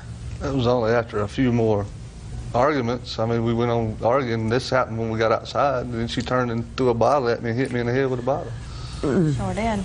And she denies that. My little girl. You are lying. You were in the house. No, My it little girl wasn't. asked me Miss every Grogan, day Miss of Grogan. my life why her Grammy hit her daddy in the head and why every time they go over Because there, he had a big fresh mouth. she has no reason. Listen to me.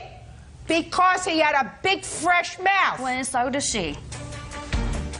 Beverly Grogan says her son Patrick Patterson and his wife Selena Patterson owe for unpaid rent and for damage to her home.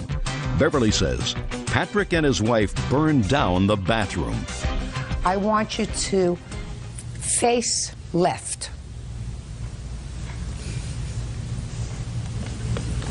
I'm sorry. Your other left. Okay.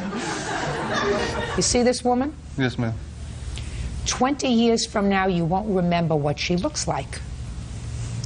Now I want you to turn around and face right. What do you think? That's your mother. 20 years from now, she's still going to be your mother. Look at me. You know how I know that? Because I'm smart. And because statistically, there is more than a 50% probability in this country that you won't remember what she looks like unless you see her occasionally at your children's weddings. So that this lady is somebody that you don't tell to go bleep yourself. And I don't care what kind of trouble Missy Moo Moo over here tries to make. Your mother helped you for 7 years. Now, I'm going to tell you, sir, that I believe you only about one thing. I believe you that there was never an agreement with your mother to pay rent. See that? I'm a reasonable gal. I know what's right and I know what's true. She's angry and she's hurt because probably at this point she has you. You're her only son. You have 2 children. She hasn't seen her grandchildren. That's a very painful thing for her. So, listen, Missy Mumu over here is shaking her head yes. I'm talking to you, not her. The one that you're not going to remember 20 years from now? I don't remember. Do you know what I'm talking about? I'm talking about your mother who's taken care of you, changed your pants, took care of you when you were sick, took care of you when you had a fever, brought you up, fed you, clothed you, educated you, took care of you for a very long time. This isn't somebody you cut off from her grandchildren. Do I make myself clear? Yes, ma'am. Just remember what I said when I told you to look left. Now, did you or your wife cause any damage to this house when you left? One thing. What? I was gone to move a bed, and when I come back, we seen smoke coming out of the bathroom window, so I went down there. Maybe she left a... They never determined what it was. I think maybe a candle, maybe it's... You mean your wife? Yes, ma'am. And the wind blew the curtain, and the curtain caught on fire, and I put it out. I feel like it could have been fixed with some paint. Okay. So you would agree, Mr. Patterson, would you not, that this accident that you say was caused by your wife negligently leaving a candle burning in the bathroom is your responsibility to fix? Yes, ma'am. But I don't... There you go. I don't think it was as bad as it was said. All I'm going to do is look at her bills to fix it. That's all. The bills were fixed by an ex-husband. I don't care who they were fixed by. I don't care if they were fixed by Howdy Doody. I want to see a paid bill to have it fixed, because that is minimally your responsibility. You would agree with that? Yeah, but not as bad as it says. They say it is. Can I please see the bill to fix the bathroom that was damaged as a result of his wife leaving a candle burning and a wind blowing through the window and catching on fire the curtains, which caused damage that might have been fixed by just some paint? Judge Judy continues in a moment. And later today... So in the 6 months that you lived there, you vacuumed your carpet twice? Maybe 3 times, yeah. How many times a day do you shower? Once. Laundry? Every month, maybe. Yeah, do you turn your underwear? Sometimes. Real cases, real people. Judge Judy. Beverly Grogan says her son Patrick Patterson and his wife Selena Patterson owe for unpaid rent and for damage to her home. Beverly says Patrick and his wife burned down the bathroom. Where are you living now? In a mobile home. Who rented it to you? I bought it. How much money did you put down on it? $500. How much do you make in mortgage payments? $500 a month. Let us assume that for the past 5 years, not 7, 5, because that's how many years you lived in your mother's house with Missy over here, that you paid your mother what you're paying on a mortgage. That's $500 a month.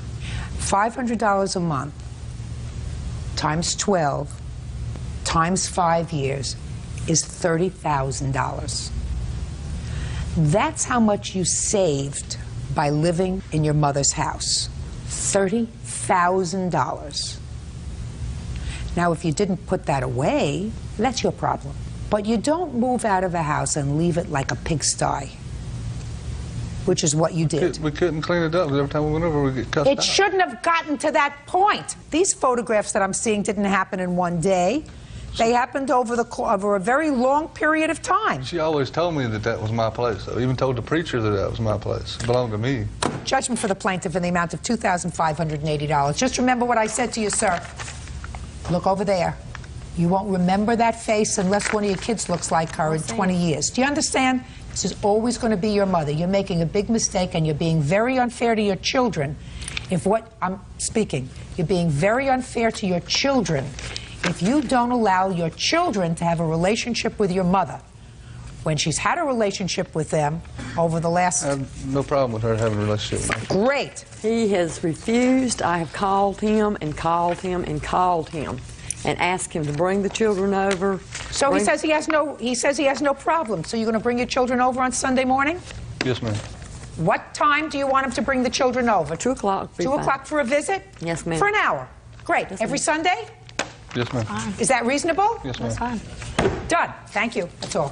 Parties are excused. You may step out. When he put his hands on me and he threw me down to the ground, I knew then that, you know, we need at some point it had to stop. What can you say? I mean, you know, you have to go by what she says, but don't agree with everything. I was hoping he would learn from it. I love him and I love Selena. He's not there anymore. He's making a family with me and his 2 kids. That's a problem with her, which is fine. We'll see where he is in 20 years. And the control problem is not with me, it's with his wife. And now the next case. 22-year-old recovery specialist Sophia Diaz is suing her stepmother, theme park ticket taker Donna Diaz, for the return of a quilt. Sophia says the quilt belonged to her late stepfather. This is case number 100 on the calendar in the matter of Diaz versus Diaz. Thank you. You're welcome, Judge. Parties have been sworn in, Your Honor. You may be seated. Ladies, have seats, please. Miss Diaz, the defendant was married to your stepfather. Is that right? Correct. And I assume that this was a gentleman who helped to raise you? Correct. And he passed away? Yes. According to you, he was given a gift during his illness of this quilt. Correct. And the quilt is supposed to be yours. Yes. You want it. And I will call her your stepmother, says that the quilt is not yours. Anything that would belong to her husband is hers. Yes. Right. How long were you married? 14 years. So this was a long-term marriage? Yes. And what was his name? Anthony Diaz. How long was Anthony married to your mother? 4 years legally. So that your stepmother had a much longer term marriage to Anthony than your mother did, right? Right. How did that quilt come into your possession? Sophia's grandmother made it for... Sophia, this is Sophia. Yes. Sophia's grandmother had made it for us for Christmas. Maternal grandmother or paternal yes, grandmother? her mother's mother. Okay, is that person here today? Yes, Your Honor. You made the quilt? Yes, ma'am. Okay, why don't you step up? It's beautiful. Tell me your name. My name is Ethel Copenhaver. This is Copenhaver? Yes. When did you make this quilt? I started in April of 2003. And you made it for Anthony? Yes, I did. And tell me about the moment that you gave it to him. When did you give it to him? I gave it to him the Sunday after Thanksgiving of 2003 in my living room. What did you say to him when you gave it to him? I told him that this was for his early Christmas present, and it's to go back to Sophia if anything happened to him because he was very ill. Well, you understand that you can't make that direction because you can't give a gift with strings, even if I believe that you said that to him. Yes. I'm not sure I believe that. Even if you did say that to him, you gave it to him as an early Christmas present. Yes. Once you make a gift, it's gone. You can't make a gift with sticky fingers. Do you understand? Yes, ma'am. But I assume that you liked Anthony. Oh, yes. He's been in my life and 30-something years, yes. And he was a very nice man. Oh, definitely. Did you like his wife? I only saw her occasionally. But they were married for 14 years. Yes. So I assume that in his final days, she took care of him? I believe so, yes. Sophia didn't take care of him? Yes, she did when he had surgery. You lived with your father? No, I did not. I reside in Downey, and they reside in Anaheim. And I would actually, he had surgery, hip surgery. I would come from work during my lunch to take care of him while she would work. And I would come on the weekends. So you would go lunchtime? Yeah, during lunch. And on the weekends, I'd come and take care of him because he wasn't able to walk with his hip. So you came over to see him? But she took care of him, right? Right. How long was he sick? He actually got sick worse these last 2 years. But he was sick for a long time before that. He had diabetes and hepatitis C. Now, why do you think you're entitled to this quilt? Well, my grandma, she's very creative, and I know she puts a lot of time and effort into what she does. Our whole house is filled with quilts. My grandma means a lot to me, and so does, well, we call him Tony, Anthony, who you can call my stepfather, but I don't think you can put a title on someone who loves me, and I love him very much. I thought that me and my mom got together, and maybe Grandma can create something for him, you know. He's not able to walk and get around, and he can hold on to something. You know, regardless of marriage and divorce between my mom and my stepmom, you know, Donna, we welcomed her into our family. My aunts and uncles welcomed her. It was a weird kind of family relationship, but we all worked it out, you know. Good. And he was aware that when it was given to him that it can go to me. If he was aware that the idea was for you to have the quilt, he would have made those arrangements. Well, she had actually agreed. She said, I would never do anything or take anything away from you. When my dad did pass, items that I've given to him for Father's Day, his birthday, she'd given back to me. And she said after the memorial that was very nice of her to do that. Right, I agree. She doesn't have to do that. The law doesn't tell us she should do that. She is his next of kin, not you. So if you gave your father gifts and Miss Diaz gave them back to you, she didn't have to do that. Those things belong to her. Do you understand that? I do. Do you really understand that, or are you just saying I do? No, I do understand. They belong to her. And the fact that she gave them back to you suggests to me that she's a nice lady. So why would you sue her for this quilt?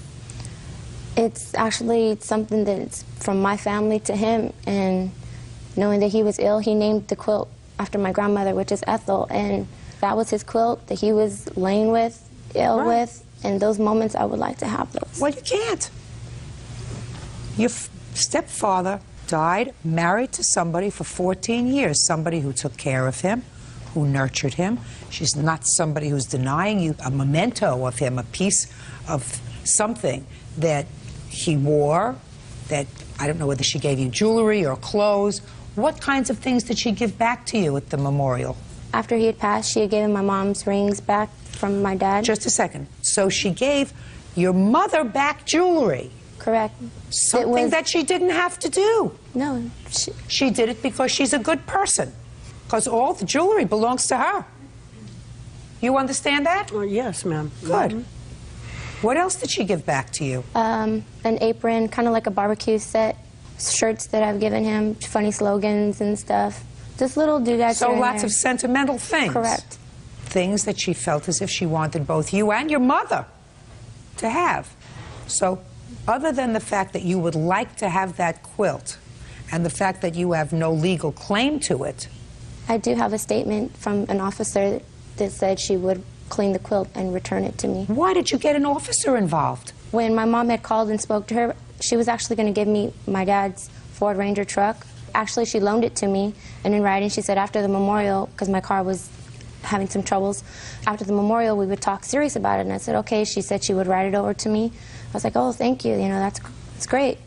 And a couple weeks after the memorial, my mom called and asked her for the status, you know, what about the truck? And she says, I said nothing of the sort. And so I just left it, my mom left it as that, and then said, well, what about the quilt? So after she said to your mother, I'm not giving her the truck, then what you just said to me was, well, then we said, well, what about the quilt? Correct. Now, I got it. So you just got to keep asking the questions. Keep plowing away. Keep plowing away. You're going to get it. That's right.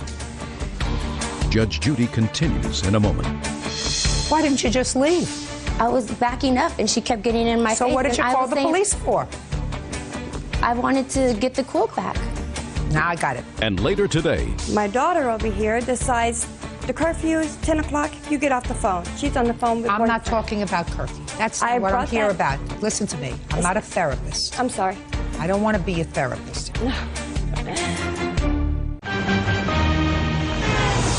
real cases, real people. Judge Judy. Sophia Diaz says her stepmother, Donna Diaz, won't return a quilt that belonged to her late stepfather. I just want to know one thing before we go any further. You still didn't answer my question. How did the police get involved in this case? Okay, when my mom asked about the quilt, she said, come pick up your effing quilt, and she hung up. My mom tried to call back, and there was no answer. So I was like, okay, let's drive over there. So we drove over there, and she wasn't at her door. She was at her neighbor's door, which is Christine. And I knocked on Christine's door. Her daughter answered and said, oh, hi, Sophia, because I'm well aware of her as well. Her daughters know me, and she goes, oh, come on in. And I said, hi, Christine. I go, I have a video of Donna's, and Donna said to come pick up our effing quilt. She goes, my friend doesn't want to talk to you. She put Donna in her back room. And I said, she said that I can come pick it up. And then she goes, Christine had actually gotten in my face and said, get out of her house. I said, I'm not doing anything. Your daughter let me in your house. How did the police get there? She said she was going to call the cops on me because I was in her house. But her daughter let me in, and I said, you know what, that's okay, because she got face-to-face with me. And I said, I'll call them for you. I'm not doing anything wrong. And her husband was going to force me out of their front door in their apartment. Why didn't you just leave? I was backing up, and she kept getting in my face. So what did you call the police for? I wanted to get the quilt back. Now I got it. Did anybody, any other members of their family call you for things that belong to your husband? Friends had called on behalf of Kathy and asked me to be a good person and give up anything that she wants me to give. Like what? Like the quilt, the truck. Was this before or after you gave her back her jewelry? After. Yeah, come on up. I'm really dying to say something. Well, here. I'll listen to you, madam. Okay, I'm Sophia's mother, Kathy. I understand who you are. I don't feel that she has the right, because we did give it to Tony, with an exception that if anything were to happen to him... I just explained to you, you cannot do that. Do you understand? You cannot give a gift with a rubber band on it. If Tony, who was the recipient of the gift, wanted his stepdaughter to have the quilt, was he lucid when you gave him the quilt? He was very ill at the time. Was he lucid is my question. I don't know what that means, Your Honor. Was he aware of his surroundings? Yes. If he was aware of his surroundings, then what he does is he creates a document. And a document says what and how he wants his property disposed of. But he did not. And the law says that without a will, she is his beneficiary. Period. No matter Did he if she have a even will? agreed? What? No matter if she agreed at that moment? Yes, okay, I won't do that to Sophia. I won't, you know. Listen to me. The quilt belongs to her. And what I don't understand is how a family, this extended family, which managed to maintain itself for all those years over a thing, could become a family where police are called to come to her home to take a piece of property, especially when she was really pretty nice. She said, I want everybody to have something of his, because we all cared about him. I'm going to give you some jewelry that was his. I'm going to give you all the mementos that you want from his life and things that you gave him that may be important to you. That belongs to her. Your case is dismissed. Parties are excused. You may step out. I'm sorry it had to come down to this. She is aware of the value it is to me. She knows how much it meant to me. I love this quilt. I didn't want to see this happen. I didn't want to make the outcome this way. I want to keep it. It's very hard. I feel really bad because I love this family. I want my dad to rest in peace. And now the next. Business owner Stephen Wilfong is suing company vice president Mandy Hoganase for vet bills, lost wages, and attorney fees. Stephen claims Mandy's son, 7-year-old Joshua Chatelain, falsely accused his German shepherd of biting him.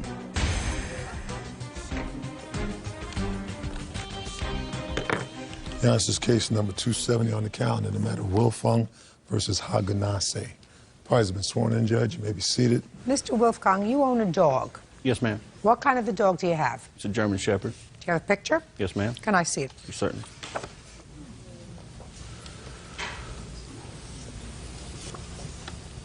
Beautiful. Thank you. Rather unique. He is indeed. You are suing the defendant because you claim that her son, I assume this little boy, falsely accused your dog of biting him. Yes, ma'am, that's correct. As a result of that, your dog was quarantined. For 10 days. You have some vet bills for the quarantine, and you had some attorney's fees. That's correct. And you want his mother to compensate you for Yes, that. Now, I gather on the day of this incident, you were not at home. No, ma'am, was not. On what day was this incident? It was in April. I don't know the exact date. Do you? The 15th. And do you live alone, sir? No, ma'am. Who do you live with? My wife. Does she work? Yes, ma'am. So you were both gone during the day? My wife was out of town. She wasn't even in the state of Georgia. Okay. And what's this dog's name? Rocket. Where is Rocket? We have a big 2-car garage. He has a big, large kennel. constant feeder and one of those constant water 5-gallon jugs, and he's got life pretty good in there. So when you leave in the morning, you put him out into the garage so that he can't get into the house? And then leave him in the garage. And when you get home from work, does he come into the house? Is he a house dog? Yes, ma'am. But you don't leave him in the house. Why? Why? Yeah. We're afraid of what might happen. I mean, he's a 110-pound full-grown German Shepherd. I wouldn't want him to have full run of the house while nobody's at home. How old is he? He is 5 years old. You don't live close by to the plaintiff. You were visiting someone? Yes, my boyfriend. And how far away does your boyfriend live from Mr. Wolfgang? It's around the block. He lives in like a cul-de-sac, and then Joey lives in another cul-de-sac, and it's around the block. And your son was out playing? Yes. Was he out playing alone? He went to a friend's house to see if she could come out and play, and that is Mr. Wolfgang's neighbor. And so you spend time there? Yes. In this neighborhood? Yes, ma'am. What's your name? Joshua. Joshua, you want to come up here and talk to me for a minute? Okay. Right up here. There you go.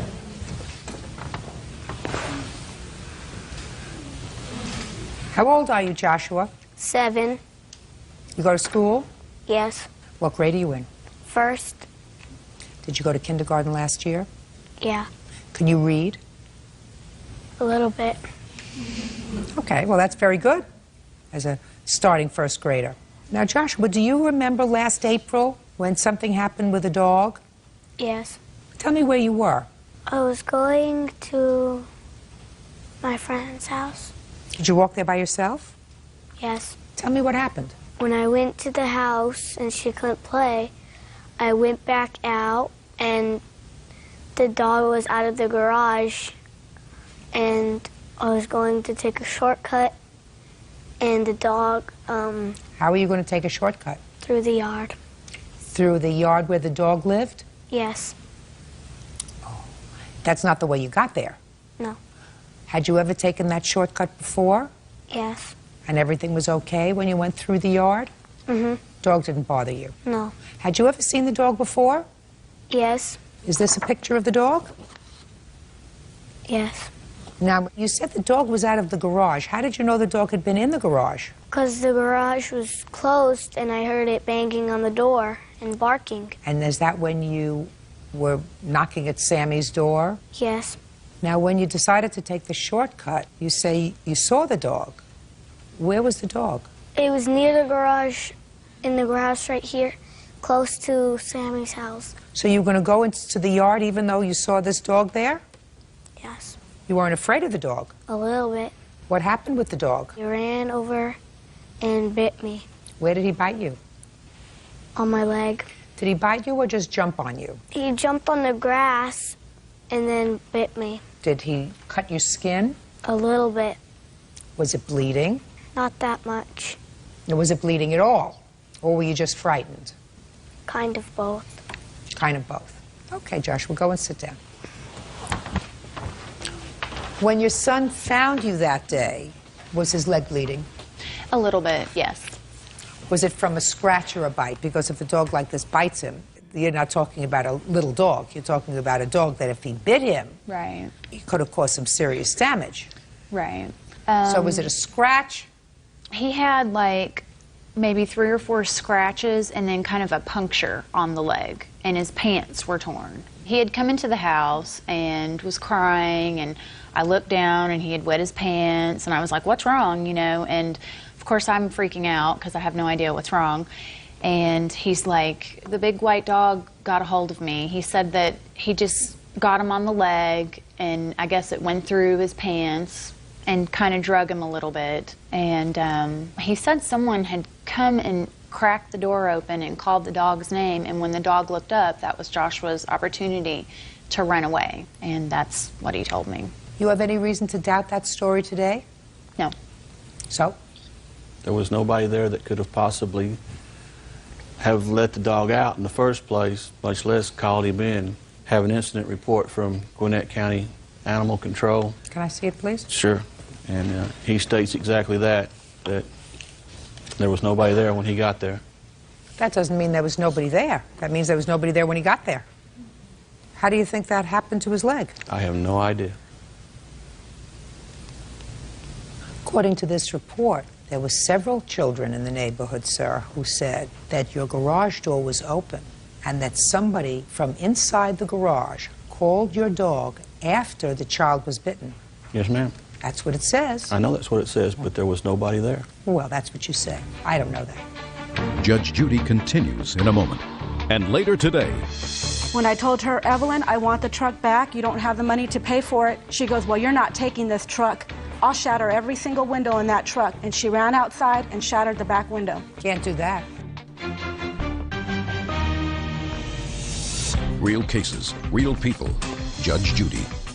Stephen Wilfong says his dog was wrongly quarantined due to a false report by Mandy Hoganase. Mandy says Stephen's German Shepherd bit her 7-year-old son in the leg.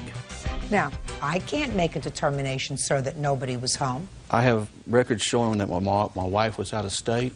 Sir, I don't care whether your wife was out of state. Okay. Somebody, sir, let the dog out. Maybe it was a neighbor's child. Your garage door is unlocked, so somebody can go and open the garage door from outside. I know nobody was in my house. Well, I don't know that, And sir. I This know is a that court. dog I'm not didn't get it. clairvoyant. I'm telling you what the evidence is. The evidence is as follows. I have testimony from this little boy supported by physical evidence, by his mother, and animal control, that he was, in fact, bitten by a dog. Not viciously bitten, not seriously bitten, but bitten by a dog. I have this little boy telling me that it was a large white dog from your house who bit him. I have neighboring children who tell animal control and evidence that you gave me, not she gave me, that it was your dog and someone opened the garage door and brought the dog back inside after the child was attacked. And you expect me to say, well, okay, you say nobody was at home. You weren't home. Nope. That's the evidence. I have to make a judgment. I have to make a judgment by a preponderance of the evidence whether or not you can sustain your case. And you cannot, because you have no evidence other than the fact that you were at work and your wife wasn't home. My That's wife was your out of town. And that's what you tell me. That's right. I believe him. And I believe this. So your case is dismissed. That's all. Parties are excused. You may step out. Nobody wants to see a small child get bit. I don't think it was a severe bite. I felt bad for him, but I seen the little boy that night. I think he was just really scared. I don't think it was by my dog. I mean, it's a big dog. It's very scary. It didn't look like a dog bite I just don't want it to happen again. from no 110-pound dog to me. I'm glad everything's okay. And now the next case. Receptionist Gail Greco-Rees is suing her former tenants, college students Joel Huspadka, Ronald Heinlein II, Adam Hamilton, and J.J. Archieweski for damage to her rental property. Gail says the young men used her roof as a driving range. Quiet in the courtroom, please. All rise. Your Honor, this is case number 230 on the calendar. Bear with me. In the matter of Greco-Rees versus Huspadka. Who's Huspadka? Me. Good. Go. Heinlein, Hamilton, and Archieweski. Parties have been sworn in, Judge. You may be seated. Sir, have a seat. You see, when you're in charge, you could take certain license. So let me show you what I'm going to do. That's Okay. Mr. A, B, C, and D. I wish I could have done that. Where is your rental property? I'm sorry, Omaha, Nebraska. And you rent this house to college students. Well, I just rent it. It just happens to be college students that always. You've rented to college students before, yeah. so you rent to college students. Yeah. You have any dislike for this property? You hate this property? This is the first time I've ever had any trouble. Did you always rent to girls in the past? No. You rented to boys? Mm-hmm. Never had any trouble? No. Miraculous. How big is this house that you rented, Mr. A? It's a split entry, 4-bedroom. I don't know the square footage. And what was the rent on the house? I believe it was $950, split 4 ways. And when did you start your lease? August 1st, 2003. Name of the university you attended? University of Nebraska at Omaha. What year are you in? 4th year, senior. Senior as well. Senior. Senior. Raise your hand if you're a good golfer. Is that anybody in here? No, just you. All right, Ms. Reese, this is the situation. According to your complaint, these 4 young slobs destroyed your house, and in addition to leaving the place a mess, they decided to play golf off the roof of your house at some point and cause substantial damage to your roof. Yes, ma'am. So you want them to pay for the repairs. Yes. The boys say they didn't have a chance to clean up because you changed the locks on the house, which must have been the month of July, right? Correct. End of July, yeah. End of July. End of mid-July, right? Yeah. Well, end of mid-July. End to mid-July. I don't remember the exact date. Sometime after the 20th of July. So the end of July, she changed the locks. Yes. Why do you think she changed the locks, gentlemen? I don't know. She claims that we abandoned the house, but we did not. We still had property in there. Did you pay July's rent? No. Well, just a minute. Mr. D says yes. You say no. Mr. D, did you pay July's rent? The security deposit, she took that as last month's rent, is what she told us. She said we didn't have to pay last month's rent, she would keep the security deposit. Why would anybody in their right mind say that until they inspected the house? Good question. No, Who did she say that to? On the phone. On July 19th, the day rent was due. July 19th. Then what did you say? She called me. I was in bed. She woke me up, and she said she was talking about rent due today, and I said, yeah, I know. I'm going to bring it down later. And she said, but if you guys, don't pay it, I'll just keep the security deposit as last month's rent. Is that what you told him? No, ma'am. There was so much damage in the house that I could have used another 2 months' rent to fix what I fixed in that house. Listen, Mr. Ray, maybe it's just that you were groggy. No.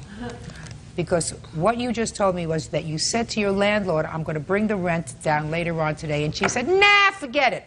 She didn't say, nah, forget it. But she left me with the understanding that that's different. If we did not pay last month's rent, I don't remember exact words, I'm sorry, this was a long time ago. I was under the understanding when I hung up the phone that if we decided that we didn't want to pay last month's rent, she would keep the security deposit. Well, maybe you said to her, maybe, since you don't remember the exact words, and maybe the impression was left with you because you said to her, I'm not giving you the last month's rent, keep the security deposit. Because then, that was on the 19th, sir? Yes. When did she change the locks on the house? Like I said, sometime after the 20th. It was that would have been, listen to me, okay. Listen to me, that would have been the very next day. So that makes sense to me. What makes sense to me is she called you and said, where's the rent? And you said, you're not getting the rent. You keep the security deposit. And then she says, oh, yeah? I'm changing the locks on the house. That makes sense. Not, don't come down and pay me the rent. I'll keep the security deposit for the last month. And then she goes in and changes the locks. That doesn't make sense. Okay, now, what I would like to see from you is photographs of the house if you have it. Yep, those here.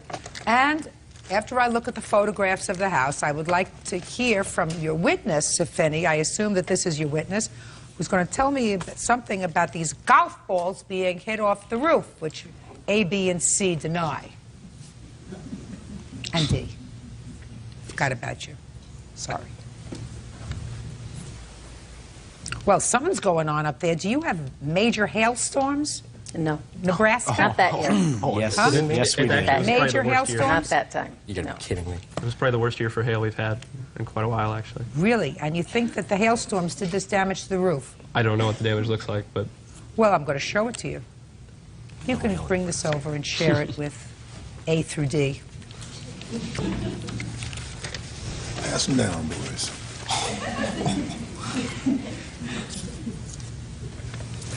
Your Honor. I assume since you didn't see the damage and you don't know anything about the I damage. do know one thing. Yes. I found out today that they had a 5th person living in my house because the man that came to help the last D, Mr. to help D move out, was the one that told my new renters what they did, and they started at July 4th. Just a second. You're the new renter? That's correct. Tell me your name. Robert Schneider. Mr. Schneider, when did you meet these gentlemen, if at all? I believe it was either the 25th or shortly after the 25th of July. And where did you meet them? At the home. What were they doing there? They were removing their belongings. Did you have a conversation with any of these gentlemen? Yes, I had a conversation with a close friend of the defendant's. He said to me... Just a second. What was his name? You know, I don't recall at this time. I'm kind of flustered with names. I don't recall names very well. I'm more of a face person. I can't take your testimony. You understand that? Yes, I do. This is a court. Court, we take evidence, Miss Reese. If this young man had had a conversation with one of these defendants, then certainly he could have testified if any of them made an admission to him. But you want me to take his testimony about somebody whose name he doesn't know, who's not present today, and that's hearsay, okay, to support your case. So I can't do that. Judge Judy continues in a moment. I've had 5 children who all went to college and who all, at one time or another, lived in rental property. And I remember I used to check to see if my inoculations were in order before I went to visit them. And later today, he had become more and more erratic as we had progressed in our relationship, and we'd been in counseling, and he had been on some drugs to help him deal with it. real cases, real people. Judge Judy. Gail Greco-Rees says her former tenants, Joel Hospodka, Ronald Heinlein II, Adam Hamilton, and J.J. Archieweski, for damage to a rental property. Gail says the house looked like it had never been cleaned. Okay. Do you have any photographs of the interior of the house, Miss Reese? Your Honor, I lost, well, I didn't lose them, my sister-in-law did, but I have the letter I sent them with all the things that were wrong with the house. It was the abandonment letter that my attorney told me to write to them. Whose job was it to clean the bathroom? Kind of a joint effort. Yeah. Well, nobody, actually, nobody raised their hand. Who was? Okay. Who cleaned the bathrooms? Usually probably me. That would be... Because it says here, the bathrooms, and in big letters it says, the bathrooms were disgusting. It appears as if it has never been cleaned. Well, based upon the lack of showing of hands, I would say that that's probably true. It's too late. Too late. Holes in the walls in the master bedroom, broken window, broken door frame. Who had the dog? Raise your hand. Dog! Mr. D, Mr. A, what kind of dog did you have? We had 3 chihuahuas. Whose job was it to pick up the poop in the house from the dogs? Whoever's dog it was. Everybody pretty much. And who did it? We all did. We all did. Oh, there was some you missed. Small dog. Small dog. It's disgusting. I know. You know, but you know. Your Honor, I've had 5 children who all went to college and who all, at one time or another, lived in rental property. And I remember I used to check to see if my inoculations were in order before I went to visit them. And if they would ever ask me, would you like to go visit my friend's house, I would say, no, thank you. They can join us for breakfast at McDonald's. Because I don't go to anybody else's mess. Bad enough I have to go and look at your mess. Yeah. So you have to understand that you've been very fortunate if you haven't had a I have mess. been. This is the first time I've had it this bad. I'm not even addressing the golf balls over here because you don't have any proof of that. You don't have any confessions and you don't have any witnesses who saw them hitting golf balls off the roof. And I'm not going to get any admissions from these guys because nobody even wants to admit who did the bathroom. Aside from the roof, let me see estimates of the damage to the house. I didn't have them because I just wrote everything down when I sent them in that abandonment letter. Yeah, well, that's not And good at enough. the time of the lease, when they signed the lease, they asked if they could have 1 dog. I don't care whether they have 1 dog, they can have 1 dog, they have 20 dogs. They got to clean up the dog's poop and not leave it in the closet. Listen, they did not pay the last month's rent, and they were there after the 18th of July. Therefore, they owe you the entire month's rent. That's $950. And based upon what I see in your abandonment letter and what they concede about the condition of the house, that they had 2 dogs, I mean, that's not something that you guess at. You didn't guess that they had 2 dogs. You found remnants of the dogs there. I can guarantee you that it cost $900 to fix up the mess that you left in the house. So you owe her $950 for rent, and you owe her $950 for cleanup. Well, you've already paid her $950 because that is your security deposit. Right. So, gentlemen, you owe the plaintiff $950. Divvy it up. That's it. Thank you. Parties are excused. You may step out. One of their friends told one of my new renters why the roof was damaged. Everything on the roof is baloney, if you ask me. We never went on the roof. I don't know where she got that from. I changed the locks and told them they had to call me when they were ready to get their stuff, that they were not going into the house. There was stuff that we damaged. She didn't have a chance for us to fix it. I mean, she just changed the locks. They're seniors in college. I hate to see what they did in high school. We're 4 college guys. Obviously, there's going to be damages done to the house. I feel sorry for the ladies at Miriam. In my opinion, she's a pathological liar. Now I understand why she's single. And now the next case. Field Supervisor Jerry Overturf and his fiancée Glenna Crawford are suing Jerry's ex-wife, Detention Officer Mary Jo Cooper, for having their 16-year-old daughter, Samantha, thrown in jail. Mary Jo says Samantha stole her ATM card. Yeah, this is case number 264 on the calendar in the matter of Overturf Crawford versus Cooper. Parties have been sworn in. You may be seated. Folks, have a seat, please. What's your name, sir? Jerry Overturf? Is this your girlfriend? Yes, ma'am. She can sit down. Mr. Overturf, this is your former wife. Yes. You have 2 children. That's correct. Together. You have custody of the 2 children, pursuant to the judgment of divorce. Yes. How old are your children? My son is 14 and my daughter is 16. And how long have you been divorced? A couple years.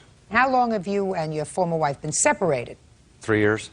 During that 3-year period, did your son and your daughter always reside with you? My son has always resided with me. She took my daughter with her. When did your daughter come to live with you? Just about 2 years this month. So far, is that all correct? Samantha hasn't always resided with us. She came to us when she was 2 months old. She's an adopted daughter. She's your daughter. Okay. Now, you have primary physical custody of the children, and your daughter was visiting with her mother. When did this visit begin? The first part of June of this year. Was she supposed to spend the summer? She was going to go down there and be with her until about the 6th of July. And your arrangement was that Mrs. Cooper, is this your husband? Yes, ma'am. That Mrs. Cooper would pay for her transportation back and forth for the visit. Yes, ma'am. Right? Correct. That was your arrangement. But something happened during the course of that visit, and Mrs. Cooper had your daughter, whose name is Samantha, arrested and taken into custody for theft. Correct. And you had to go to where she was to have her released to your custody. You want your former wife to pay your expenses in going down to pick up your daughter. And you also have some nonsense claim involving your girlfriend because your girlfriend was so upset about the whole situation, it exacerbated a medical condition that she has. That's incorrect. She already had this condition, and we'd been in to see the doctor. The doctor had said that she was having a major anxiety attack and had put her on some medication. And said This is your girlfriend? It's my girlfriend, yes. Well, what I said pretty much, Mr. Overturf, was that you believe that this whole situation with your daughter exacerbated your girlfriend's medical condition. Isn't that what you're claiming? Well, anxiety, stress, whatever it was, and you believe that your former wife should be responsible for that. It added to it because we were asked to stay. Tell your girlfriend to get over it. But that's not what courts are about. You have a difficult family situation, you have 2 teenage children, and if she can't deal with it, she shouldn't be involved with you. But you don't come into court and sue for that kind of nonsense. That's why I told her to sit down. She has no lawsuit, so she's out of the picture. Now, let's deal with the fact that you had to go to get your daughter out of jail. You want to tell me when and why you had your daughter incarcerated? Yes, ma'am. She seems to be developing some bad habits, you might say. Her sophomore year, which was last school year, she was truant November to December. And the only reason I found that out was because I checked online for her attendance. So she ended up with 0 credits for her sophomore year. So let's get to June and July, okay. Please. Why you had her Okay. incarcerated? So she come down with me in... Where do you live? Flagstaff, Arizona. And where do you live? Meridian, Idaho. And she was with me. She didn't want to do anything except lay on the couch and talk to her friends on the phone. She used up 340 minutes worth of phone time the first 2 days she was there, so I refused to buy her any more phone time. And towards the end of her visit, she got in my purse and got my ATM card out and started charging phone calls to her friends on my card. And around the 1st of July, I checked my account, and there's all these charges. I'm like, what's going on here? So I confronted her about it, and she smugly says, yeah. I was like, okay.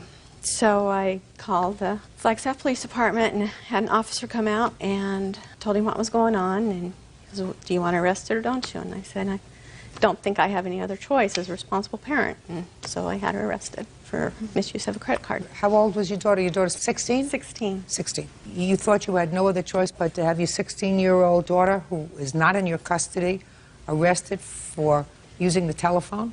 I'm not mitigating what she did by going to your, if she in fact did it, and I believe she did it, right? Yes. And she went to your pocketbook, she took your credit card, she used the phone for hours and hours and hours, ran up a phone bill, didn't have your permission to do that, right? Correct. I still don't understand why you had her arrested. Because it's against the law, ma'am. Tough love.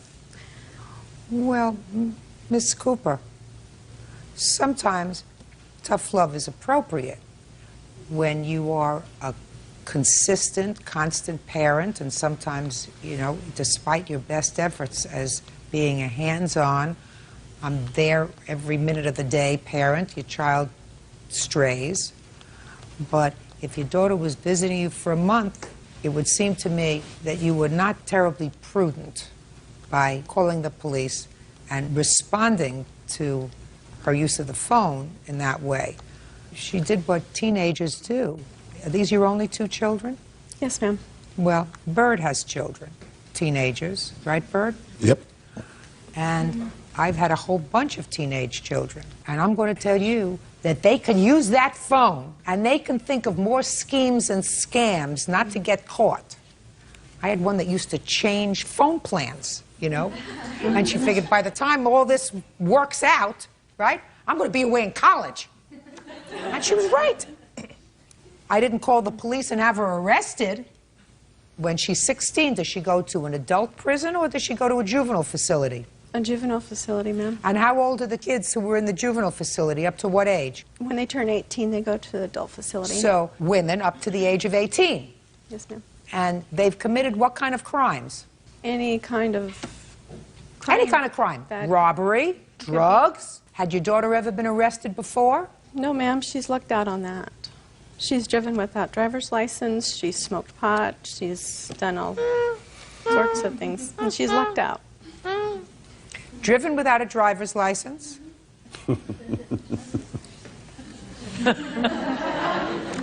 Smoke pot? Did you ever have any of your kids arrested? No. Me neither. You talk to them, you're aggravated, you don't sleep at night, you stay up when they're out. There are a lot of things that you do. You either lose weight, or you gain weight, or you start smoking, or you start drinking, or whatever it is during those teenage years.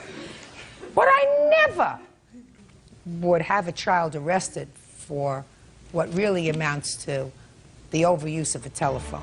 Judge Judy continues in a moment. How many days did you spend in jail, Samantha? I actually spent about 6 hours, and then I was released to an alternative home. Have you spoken to your mother since July? No. She has some thinking to do. And later today, You did not say it was a gift. No, I did Right. tell him that it was a Right. gift. He's absolutely right. Your conduct is outrageous. And standing there and lying is even more outrageous. real cases, real people. Judge Judy. Jerry Overturf says his ex-wife, Mary Jo Cooper, had their 16-year-old daughter thrown in jail for stealing. Mary Jo says she was practicing a little tough love. Now, what do you want to say? Well, Your Honor, I wanted to say that maybe my wife has forgotten a few things that her daughter's done, or maybe she doesn't want to mention it, such as stealing from her other family and friends. She is on a path that is not in her best interest. And you my think that a period of incarceration in a juvenile facility was going to mend her ways, sir? I certainly do. Now you may be seated, Mr. Cooper. Now, did you have to bail your daughter out? No, ma'am, I did not. You just had to sign her out. That's correct. If you hadn't gone to Arizona, how long would she have stayed in jail? Do you know? No, I do not. Okay. Samantha, your turn, right up here. Now, why'd you take your mother's card? I had, like she said, used a lot of minutes the first 2 days I was there. Why? Homesick, wanted to talk to my friends, don't know anybody. Okay. I had money my dad sent down with me. I offered to buy a card if she would just take me to the store. And I know it wasn't right what I did, even though I didn't have the card. I wanted her to take me to the store, that's all. And I would pay for the minutes on the card. Okay. Did you play hooky from school most of last year? I did. Why? I had some troubles with school last year. What kind of troubles? I didn't like the school. It was a change. I went from a small high school to over 1,000 kids in one school. It was a big change. What did you do when you stayed home? Slept, just lazy. And what about your father? Did he try to convince you to get to school? Yeah, so it was my fault. It wasn't my dad's. What about this year? I'm going full-time. I love my new school. I go to an alternative school. I have A's and B's. Have you spoken to your mother since July? No. She has some thinking to do. I hope she has some thinking to do. Now, the day that you got there, were you able to have her released to your custody? They were very good about it. When we got in, it was late in the evening, and they did something that they said that they normally don't do. They went ahead and woke her up. I got in at 1 o'clock in the morning. We signed an agreement, and I left my phone number, and they've been checking in on us to see how she's doing and making sure there's no problems whatsoever. How many days did you spend in jail, Samantha? I didn't spend any days. I actually spent only about 6 hours, and then I was released to an alternative, like, home thing. Did you like the 6 hours in jail? No. Okay. Miss Cooper, you had an obligation to ensure that your daughter would be safely returned on time to his home. You chose not to do that. I think that you made the wrong judgment. I think that you didn't handle this in a way that was in your child's best interest. That's my judgment. And I come from a position of law enforcement. I think that there are certain times when you have to resort to tough love for a child when their life is at risk.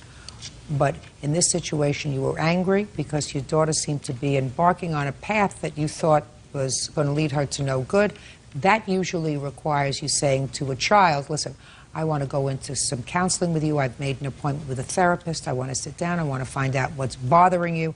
That should not trigger you calling the police and saying my daughter stole money from my wallet. Judgment for the plaintiff in the amount of $1,500. That's all. Parties are excused. You may step out. It was a vindictive move is what she was trying to do. I know that it was wrong that I took her credit card. I think Samantha is basically a real good person, has a lot of potential. She's a beautiful person. She can do it if she wants to. Pushed her away, pushed the whole family away is what she's done. I don't talk to her. And now the next case. Screen printer Wanda Brown is suing her ex-boyfriend, paint repair worker Dean Harrington, for an unpaid loan to pay off debt. Dean is countersuing for the return of stolen property and for having him falsely arrested for sexual assault.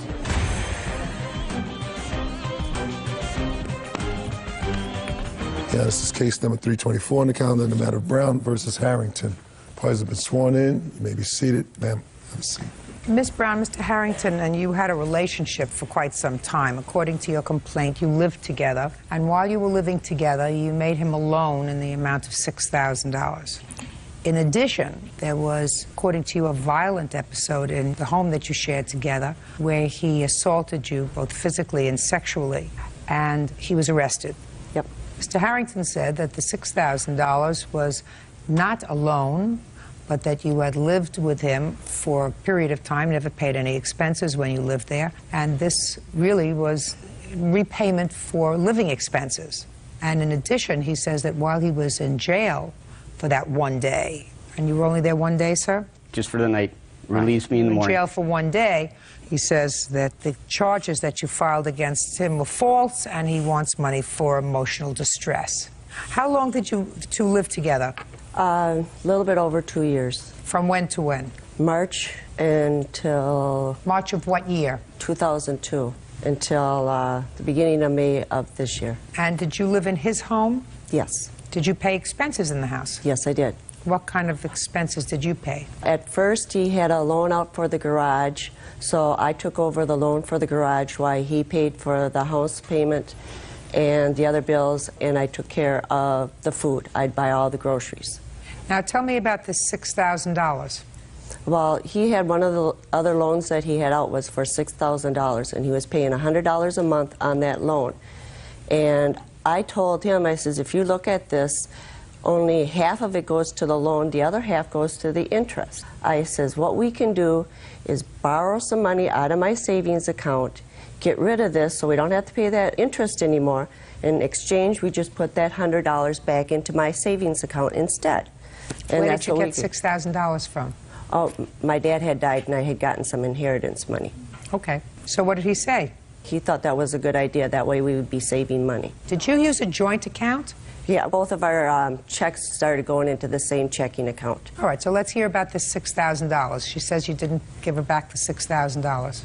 Okay, she's this lady here, met her at the bar, and... Listen to me. Met her at the bar. Listen to me. I'm not interested in when you met her. I'm not interested when you started to date her.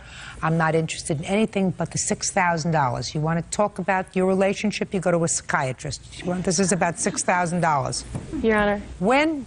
Can I say something? Who are you? I'm his daughter. Oh, he's a grown man. Okay. You take medication? No. Is there any reason why you can't tell me this story? He's nervous. I haven't done anything yet. I met... Well, Your Honor... Shh. Don't speak. Mr. Harrington, I'm not interested in the beginning of your relationship. I'm interested in the $6,000 that she says you owe her. Could you get to it? The $6,000 was from when she moved in, and she agreed to pay the partial house payment with the utilities, and she said that she couldn't afford it, so she said she'd pay the loan off with her dad's inheritance that she received from him. That was no loan. I've got 9 months of bank statements here that she never put nothing in it. She never put anything in your joint account? It was no joint account, and she moved in. It wasn't a joint account until November 9th, 2002. Okay. I have proof right here. After November of 2002, did she start to put money in your joint account?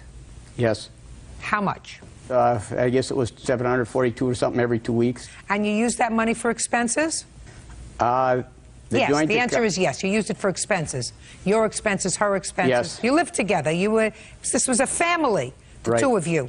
Now, what was the $6,000 debt that you had? What was it for? Was it from credit cards? Was it from a car? Was it from a loan that you took out? I suppose it was odds and ends for, I've got horses. It might have been $1,000 for them. No, it's just the $6,000 wasn't applied to one thing. Right. All right, so this was clearly your $6,000 loan that she paid off with her $6,000, right? You're correct. Okay.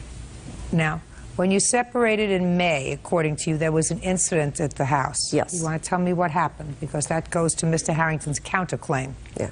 Well, in the middle of the night, I woke up with him putting handcuffs on me over the top of me, and I went to pull away from him, and I seen a gun sitting there on the nightstand, so I just stopped fighting just like that. I was scared to death. You understand that the jurisdiction of this court is $5,000. You understand that. So the money that you say was a loan, the $6,000, far exceeds the jurisdiction of the court. So I find that the $6,000 initially that Mr. Harrington had spent was money that he had spent on himself, his horses, odds and ends, etc. They were not debts of a joint couple who were living together.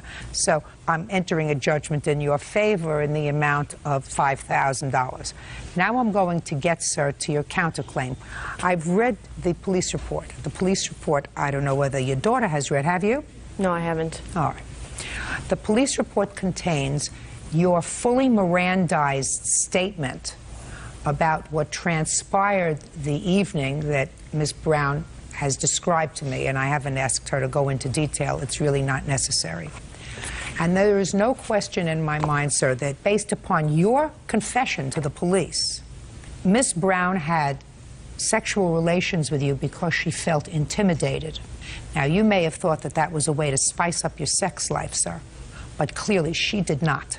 You acknowledged you used handcuffs. You acknowledged you took a gun out and placed it on the night table. You acknowledged all of that, and you seem to think that that was okay. Now, I don't know why the district attorney chose not to pursue this matter. I haven't a clue. They found the handcuffs where she said that they were in your home. You acknowledged that you took them out without her consent. You did say that when she told you to take them off, you took them off. But that doesn't say that she wasn't, in fact, intimidated and frightened by your actions, because according to you and according to her, you had never done that before. I would be frightened, wouldn't you? Wouldn't you? No comment. You wouldn't be frightened if a man that you lived with for the first time took out handcuffs while you were half asleep? Put handcuffs, put handcuffs on you, proceeded to have sex with you, and you turned over to the night table and there was a gun there? That wouldn't frighten you? I have no comment. You have no comment. Good, then say nothing. In any event, your counterclaim, sir, is dismissed, because the crux of your counterclaim is that you suffered emotional distress from being in jail for that one night. If it were up to me, you would have been jailed for a lot longer than one night. Your counterclaim is dismissed. That's all. Parties are excused. You may step out. You better watch yourself. Not very smart. Women, what can I say? They have you arrested, clean your house out, and still want more. I knew my side of the story was true, and it would come out this way, so I'm very glad it's over and done with. It just says, It's a love card. Wanda. From one with handcuffs With love. on it. The message behind that was meaning that we were joined together. Hey, this is just one of them, This is but I got not- one every year. Nothing to do with sex or nothing. It meant that I was committed and we were together. What they did that night is not something that is rare. He even asked me about it when I gave it to him, and I straightened him out right away that it just meant that we were committed to each other. For her to sit there and say that they've never done it before is We've is had a them out. crock We've played around with them before. Oh, I'm glad it's over with. And now the next case. Window salesman Vernon Lawson is suing his ex-girlfriend's neighbor, office services technician Linda Cresson, for damaging his car with a squeegee. Linda says she was defending herself against an irate Vernon. Right in the courtroom, please. Your Honor, this is case number 227 on the calendar in the matter of Lawson versus Cresson. Parties have been sworn in, Judge. You may be seated. Ladies, have seats, please. What's your name? Judith Savaggio. Savaggio, are you the girlfriend? Yes, I'm his friend. Good. Miss Savaggio, where do you live? Bakersfield, California. And where does Miss Cresson live? She is my next-door neighbor. And how long have you lived there? 6 years, just over. And how long have you lived there? 42 years. And how long have you and Mr. Lawson been friends? Off and on for about 5 years. More recently, how long on? Several months. And when you say you're friends, she says he's your boyfriend. Would that be true? There would have been a time I would have used that term, yes, Your Honor. Maybe not now. Correct. And do you rent your home or do you own it? I rent. Do you rent or own? I own. Mr. Lawson, this is what this lawsuit is about. It is your claim that the defendant caused damage to your car with a squeegee. That's correct. And it is your claim that you did so purposely. Absolutely. Because you were involved in some sort of an altercation with her. She says she was merely defending herself. But I want to go back a little bit because I've read your complaint very carefully. Your complaint says that you and Mrs. Savaggio were boyfriend and girlfriend, and that she was having some trouble with Miss Cresson. Is that true? Yes, Miss Cresson chopped off some limbs of a tree. Just a second. The answer would be yes, you were having Correct. trouble. When did the trouble with Miss Cresson begin? It was approximately the first week of June of last year. June of 2003. Correct. Now, prior to June of 2003, had you been reasonable neighbors with each other? To a degree, yes. Fine. And then something happened. According to what I read from Mr. Lawson, she cut off some limbs of a tangerine tree and left them on your lawn. Something like that. She would have had to pick them up and throw them over my fence. Just a second. That's what it was about. Mr. Lawson says that in retaliation for that, he knew that Miss Cresson objected to his parking his car in front of her house. So he decided to irritate her by parking his car in front of her house permanently. That's what you say in your complaint, correct? Until such time. that That's they what you remove- say in your complaint. Is that right? Yes, Your Honor. And then what happened, Mr. Lawson? I had left it there for a couple of days, Judge, and then I drove to Why it did you leave it there for a couple of days? because she had failed to remove the branches that she placed over on Judith's property. What does that have to do with you? Well, it was upsetting Judy. Just a second. If it was just a second, if it was upsetting Judy, don't you think that she's intelligent enough to take care of it herself? Yes, she's intelligent enough to take care of it herself. Right. So you instead decided to make things worse between these two neighbors. You sort of sauntered in and said, I'm going to show my muscle because I'm a mature, thoughtful individual who, instead of trying to ameliorate a situation, I'm going to exacerbate a situation. So you, as an irritant, parked your car in front of her house. Now, after you did that, Mr. Lawson, tell me what happened. Well, Your Honor, I had drove over to an appointment in my other vehicle. Oh, just a second. So you have two cars? Absolutely. I have a pickup truck and a sedan. Good. And I assume that at the time, you also had your own apartment. That is correct. So what you're telling me, Mr. Lawson, is that you left, despite the fact that you lived elsewhere, you used the front of her house as a parking lot for your pickup truck. No, Your Honor. That property is on a corner, and I use a side lot, which is completely out of her visibility all the time on the other street. So when you said here, I decided to begin parking my car in front of her house, although I know it irritated her, that was a lie. I know I park it in front of her house because it's not illegal to park in front of her house. It's a city street. It's owned by the public. I pay taxes. Okay. So tell me what happened after you parked one of your two vehicles in front of her house all the time, sir. Okay, well, I had driven, Your Honor, over to an appointment, and after returning over to Judy's house, which I visit all the time. How much all the time, Mr. Lawson? Every day? Every day. 3 times a week? Yes. Every day. So you returned to her house. And what time was it that you returned to her house after an appointment, Mr. Lawson? It's approximately midday, 1 o'clock. Okay. What did you find when you got there? When I got there, I found that there was 3 screens from Linda that were leaning up against my pickup truck that was parked at the curb. What did you do when you saw the 3 screens that were leaning against your truck? I got out of my car and I went over to the passenger side of the pickup truck that had the screens, noticing that Linda was all the way over there next to her house, the windows that she was squeegeeing, and I grabbed one of the screens and I threw it out in the middle of the street. You grabbed one or all 3? I believe I got to the second one before she bolted away from the windows, walking 30, or not walking, but running 35 feet away from this truck, and started chasing me down the street with a squeegee in hand like she wanted to bury it in my back. Well, Mr. Lawson, why did you, instead of taking the screens and throwing them in the middle of the street, why didn't you just take them and throw them off your car? Well, I probably could have done that. Well, I'm just asking you why you didn't, sir. Because she wouldn't pick up the limbs that she threw over the fence in Judy's house. How old are you? I'm 53, Your Honor. Grow up. Don't you have better things to do than to create havoc? You're going to move on. She's been living in her house for 42 years. She's been living in her house for 6 years. You think she needs you to create more trouble? No, Your Honor. Right. All right. First of all, let's get to these limbs. I want you to tell me what happened to these limbs of the tangerine tree, because I want to hear it from you, and it better be the truth. Got it? Got it. Good. Let's go. I trimmed the leaves that were, the branches that were hanging over into my yard. Okay. And just a second. So the tree is in her backyard? Front yard. Front yard. And you trimmed the branches? Correct. And what did you do with the branches after you trimmed them? I set them very neatly by the fence. On her side? Correct. Why?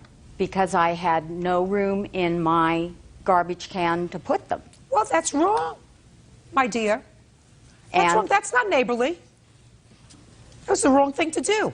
You have perfect right to trim the branches that are hanging over your side of the property. You trim them and you cart them away. And if you don't have room in your garbage can, you wait until you do, because I assume that they have been growing for a long time. And if 1 week you don't have room, wait for the next week. So that was the wrong thing to do, correct? Correct. So who asked you to remove them? No one, Your Honor. Did you ask her to remove? I wrote her a letter. Did you receive her letter? Yes, I did receive. And what did the letter say? In essence, the letter said that if I didn't remove them, that she was going to sue me. I called the owner, and he removed them. When did he remove them? Saturday morning. So how long were they there in the yard? 2 or 3 days. Is that right? About a week. Okay, but the owner of the premises that you rent ultimately removed them. Yes, his son lives a half a block away. His son came and did it. Fine. Terrific. So that's over. Now, how much after that incident did we have this parking in front? The parking in front, the limbs were cut about on Monday. I'm not sure. I didn't see her cut them. I think it was Monday we discovered them. I sent her the notice on... When? The next day, as soon as I noticed. Tuesday. Well, on the following Thursday, I had visitors coming to my home. The following Thursday? 2 days later. Oh, that Thursday? That Thursday. Just a couple of days later? A couple of days later. I had visitors coming up the walk to my house, and she chose to scream and yell at them that she was not going to move those. And I didn't think it was appropriate for her to start screaming at my visitors about these leaves. Okay. Did you scream at somebody? I never saw anybody come up any walk that entire week except for Vernon, who chose to park in front of my house and scream at me. So you had an altercation with him after he started to park in front of your house? Correct. Is that right? Judge Judy continues in a moment. And later today... He kept telling me, nope, I don't want you to go. I'm sorry, I got drunk. I shouldn't have acted this way. I'm sorry I locked the doors. I promise I won't do it again. Okay, Real cases, real people. Judge Judy. Vernon Lawson says his ex-girlfriend's neighbor, Linda Cresson, damaged his car by hitting it with a squeegee. Now tell me about the squeegee. I was in front of my house washing and drying my windows, and I had a squeegee in my hand when he came screaming around the corner in his car and parked directly behind the pickup. He got out of the car clearly enraged with his fists clenched and came at me. And I turned to see him coming at me. And he grabbed one of the screens, threw it out in the street, and I went out to retrieve the screen knowing that there might be a car coming. Why did you put the screens on his truck? Because it was there. It was convenient. It was sitting right there. Sounds to me like a lot of people behaving badly.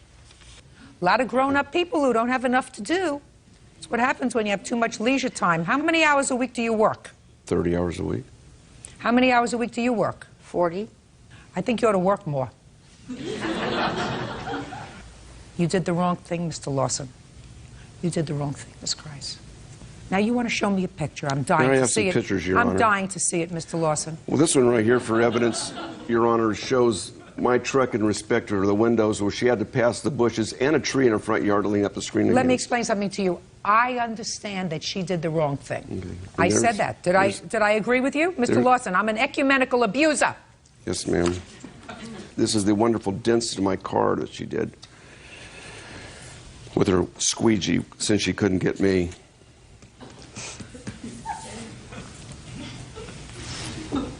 This is the tree she cut, fence, put clippings behind. Okay, so she knows she's not supposed to do that. That's not a neighborly thing to do. She wants to clip it and cut it, clips it and cuts it, and put it in her trash. Right? Correct. Say sorry. I'm sorry. Perfect. I accept that. You accept her apology? Yes. Great. All right, now all you have to do is get rid of him, and then you're all set. I'm working on that, Your Honor. Okay.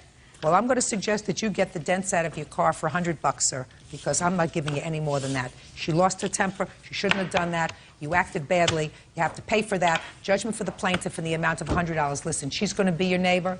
He's going to be gone. Goodbye. Parties are excused. You may step out. Linda gives a new dimension to Love Thy Neighbor. This man is a very dangerous man. Well, she acts very inappropriately toward the neighbors. He had me arrested. He had asked the police to cuff me and take me to jail. I am a Christian, and the Bible tells me to see that my neighbor lives beside me in peace. The Bible also tells me that it's a fool who despises her neighbor. So, Linda, I love you. Thank you. And now the next case. Plaintiffs Tammy and Kevin Chambers are suing their neighbor, factory worker Tony Bausman, for dental bills and pain and suffering. The Chambers claim Tony's son, 11-year-old Travis, hit their son in the face with a broomstick.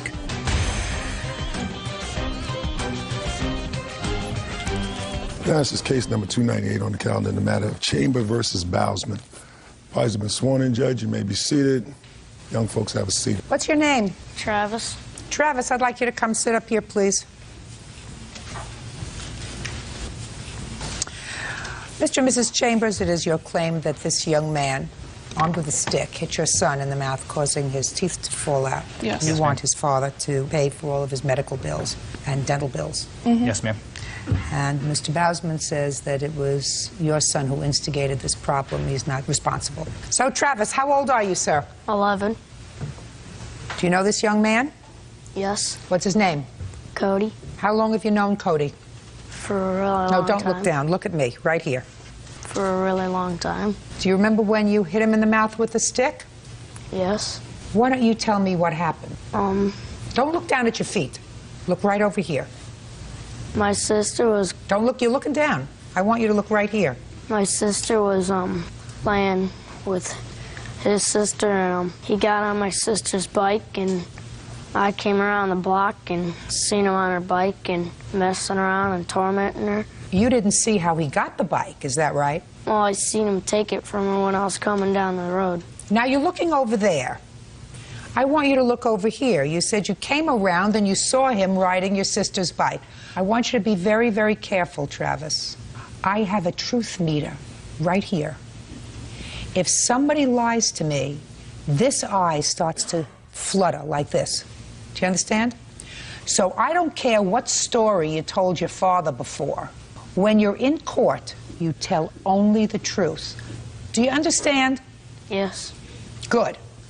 Now, you said you came around the corner and you saw him riding your sister's bike. Yes. What did you say to him when you saw him riding your sister's bike? I seen my sister getting upset, and I asked him to please get off the bike. When you saw your sister getting upset, what was she doing? She was sobbing and asking him to get off the bike. And okay. And what did he say? He said no, and he started laughing and messing around. What happened next? Look, don't look down there. Look over here. He started to ride on the bike, and then he threw it in the street in front of a van. He got off the bike? Yes. Where was he when he got off the bike? Not on the corner, but like on the side of his house. And what did he do when he got off the bike? He ghost rided it in the street. What does ghost riding it in the street mean? Run with the bike and then let it go. What's the next thing that happened? The van came up and locked its tires up. What do you mean locked its tires up? Tried to stop and it was squealing. Okay. And then? He got the bike Don't again. look down. Look here. He got the bike again, and I asked him to get off it again. Where was he riding it? Up and down the block? Yes. Well, where was he again when you told him to get off the bike? Riding away from me. And what did he say? Did he say anything? No. Okay, because you were just about to say he said something, but he didn't say anything. No. He just rode away. Yes. Then what happened? He was about at the alley, and I went across the street to tell somebody, but there wasn't enough time because he was messing with my sister again, so I grabbed was your something. sister in the alley? No. Where was she? He rode up by the corner by that time. And where was your sister? My sister was on the side of the house, and he was tormenting her again. Well, tell me how he was tormenting her. What was he doing to torment her? Teasing her. What did with he the do bike. to tease her? He was saying, I want to see you get the bike back, and I'm not going to give it to you. Mm-hmm. And so I grabbed this broomstick and asked him to get off it again, and he rode around, turned around, and came riding at me laughing. So I took the broomstick and I hit him. Where did you hit him? I was meaning to hit him right here. Not that hard, but I... Where did you hit him? In the face. Did he get off the bike? Yes. Step down.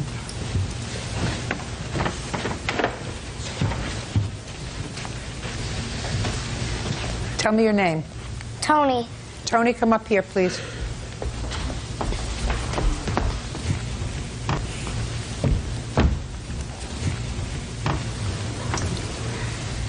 How old are you, Tony? 8. Do you know Cody?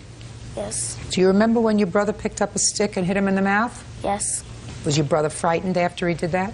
Don't look down. Was he frightened that he had hit him in the mouth? Yes. What did he say to you after he hit Cody in the mouth? He didn't say anything. How did you know he was frightened? I saw his face. Do you think he knew he had done the wrong thing? Yes. Do you think he did the wrong thing? Yes. Tell me how Cody got the bike from you. I put it on the sidewalk and put its kickstand down and went playing with his sister, and he took it. Did he ask you if he could ride it? No. He just took it? Yes. And what happened when he took the bike? My brother was coming around the corner, and he asked him to get off because he saw me getting mad, and he said no and started riding away. Is that when he hit him with the stick? No. When did he hit him with the stick?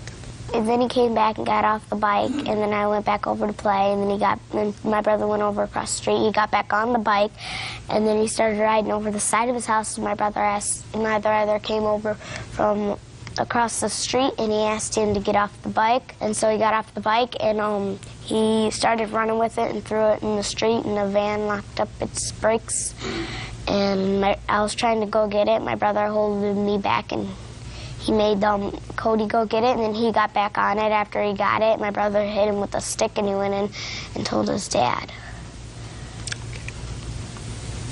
Good girl. Sit down, Tony.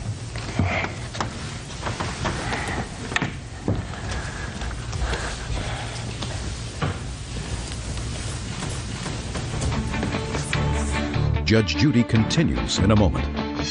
You think your son was justified in hitting this young man in the mouth, causing him to lose his front teeth? Yes. No wonder your son doesn't know how to behave. And later today, I was paying her cash. Show me receipts. She never wrote me receipts. You're self-employed. Why would I give you a receipt? If you're going to speak to Miss Wash, you want me to throw you out? No, I'm sorry. You want me to throw you out? No, I do not.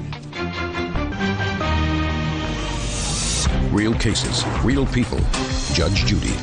Tammy and Kevin Chambers say their neighbor, 11-year-old Travis Bousman, hit their son, 13-year-old Cody, in the face with a broomstick. Travis says Cody was teasing his little sister. How old are you, Cody? 13. How come you got on Tony's bike? She said I could ride it. When did she say you could ride it? When she was playing with my sister. I asked her nicely if I could ride it. She said yeah. Did her brother come by and tell you to get off the bike? Yeah, and I told him that his sister said I could ride it. Okay. Did you take the bike and throw it in the street? No. No, I didn't think so. Tell me what happened when he hit you in the mouth. I was riding the bike in the street. Then I went, turned up into the driveway thing by the alley. Then he whacked me. Did you lose any teeth? Yeah, my front one. Which tooth? This one. So that's a false tooth? Not false. It's It's a crown? Yeah. So you had to go to the dentist? How many times did you have to go to the dentist? Probably around 3 or 4 times, maybe. Okay. You have any other work that you have to have done? Yeah, I think so. I have to go back to get checked the bottom teeth, see if they're damaged. Okay. Sit down.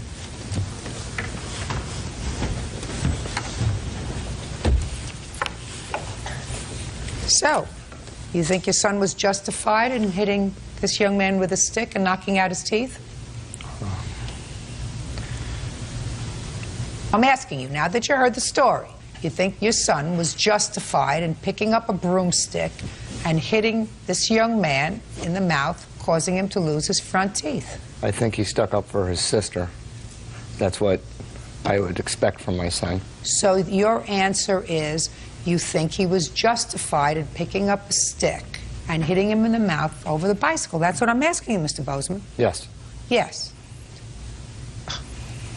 No wonder your son doesn't know how to behave. Listen to me. You had no right to hit him with a stick. Do you understand that? Yes. Good. Did your father tell you that? Yes. So if you told him that, how come you're not telling me that today, Mr. Bozeman? If you told him that he had no right to hit him with a stick, why do you stand there and assume the stupid position today that he was sticking up for his sister, and that's an appropriate response for a child to assault somebody with a weapon because he was teasing his sister, even if that happened? Are you going to answer me? Yes. Then answer me. I feel that he was sticking up for his sister. The stick, maybe not to go that far, but sticking up for his sister, throwing the bike in the road, that was very serious to me. Yes, I agree with you, sir. Out in front of a van to go get it, I that could have been her life. Listen to me. Listen to me. That's a lot of who shot John. That part of the story was very well put together by both of your children using the exact...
start करेंगे video तो फिर हो जाएगा।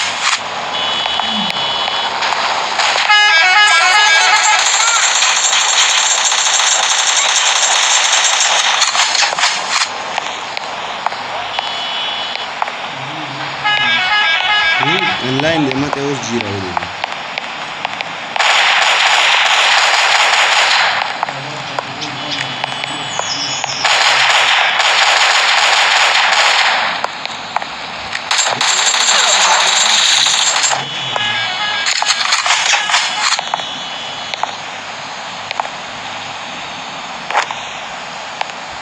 Sir ji पूरा 10 minute show बस।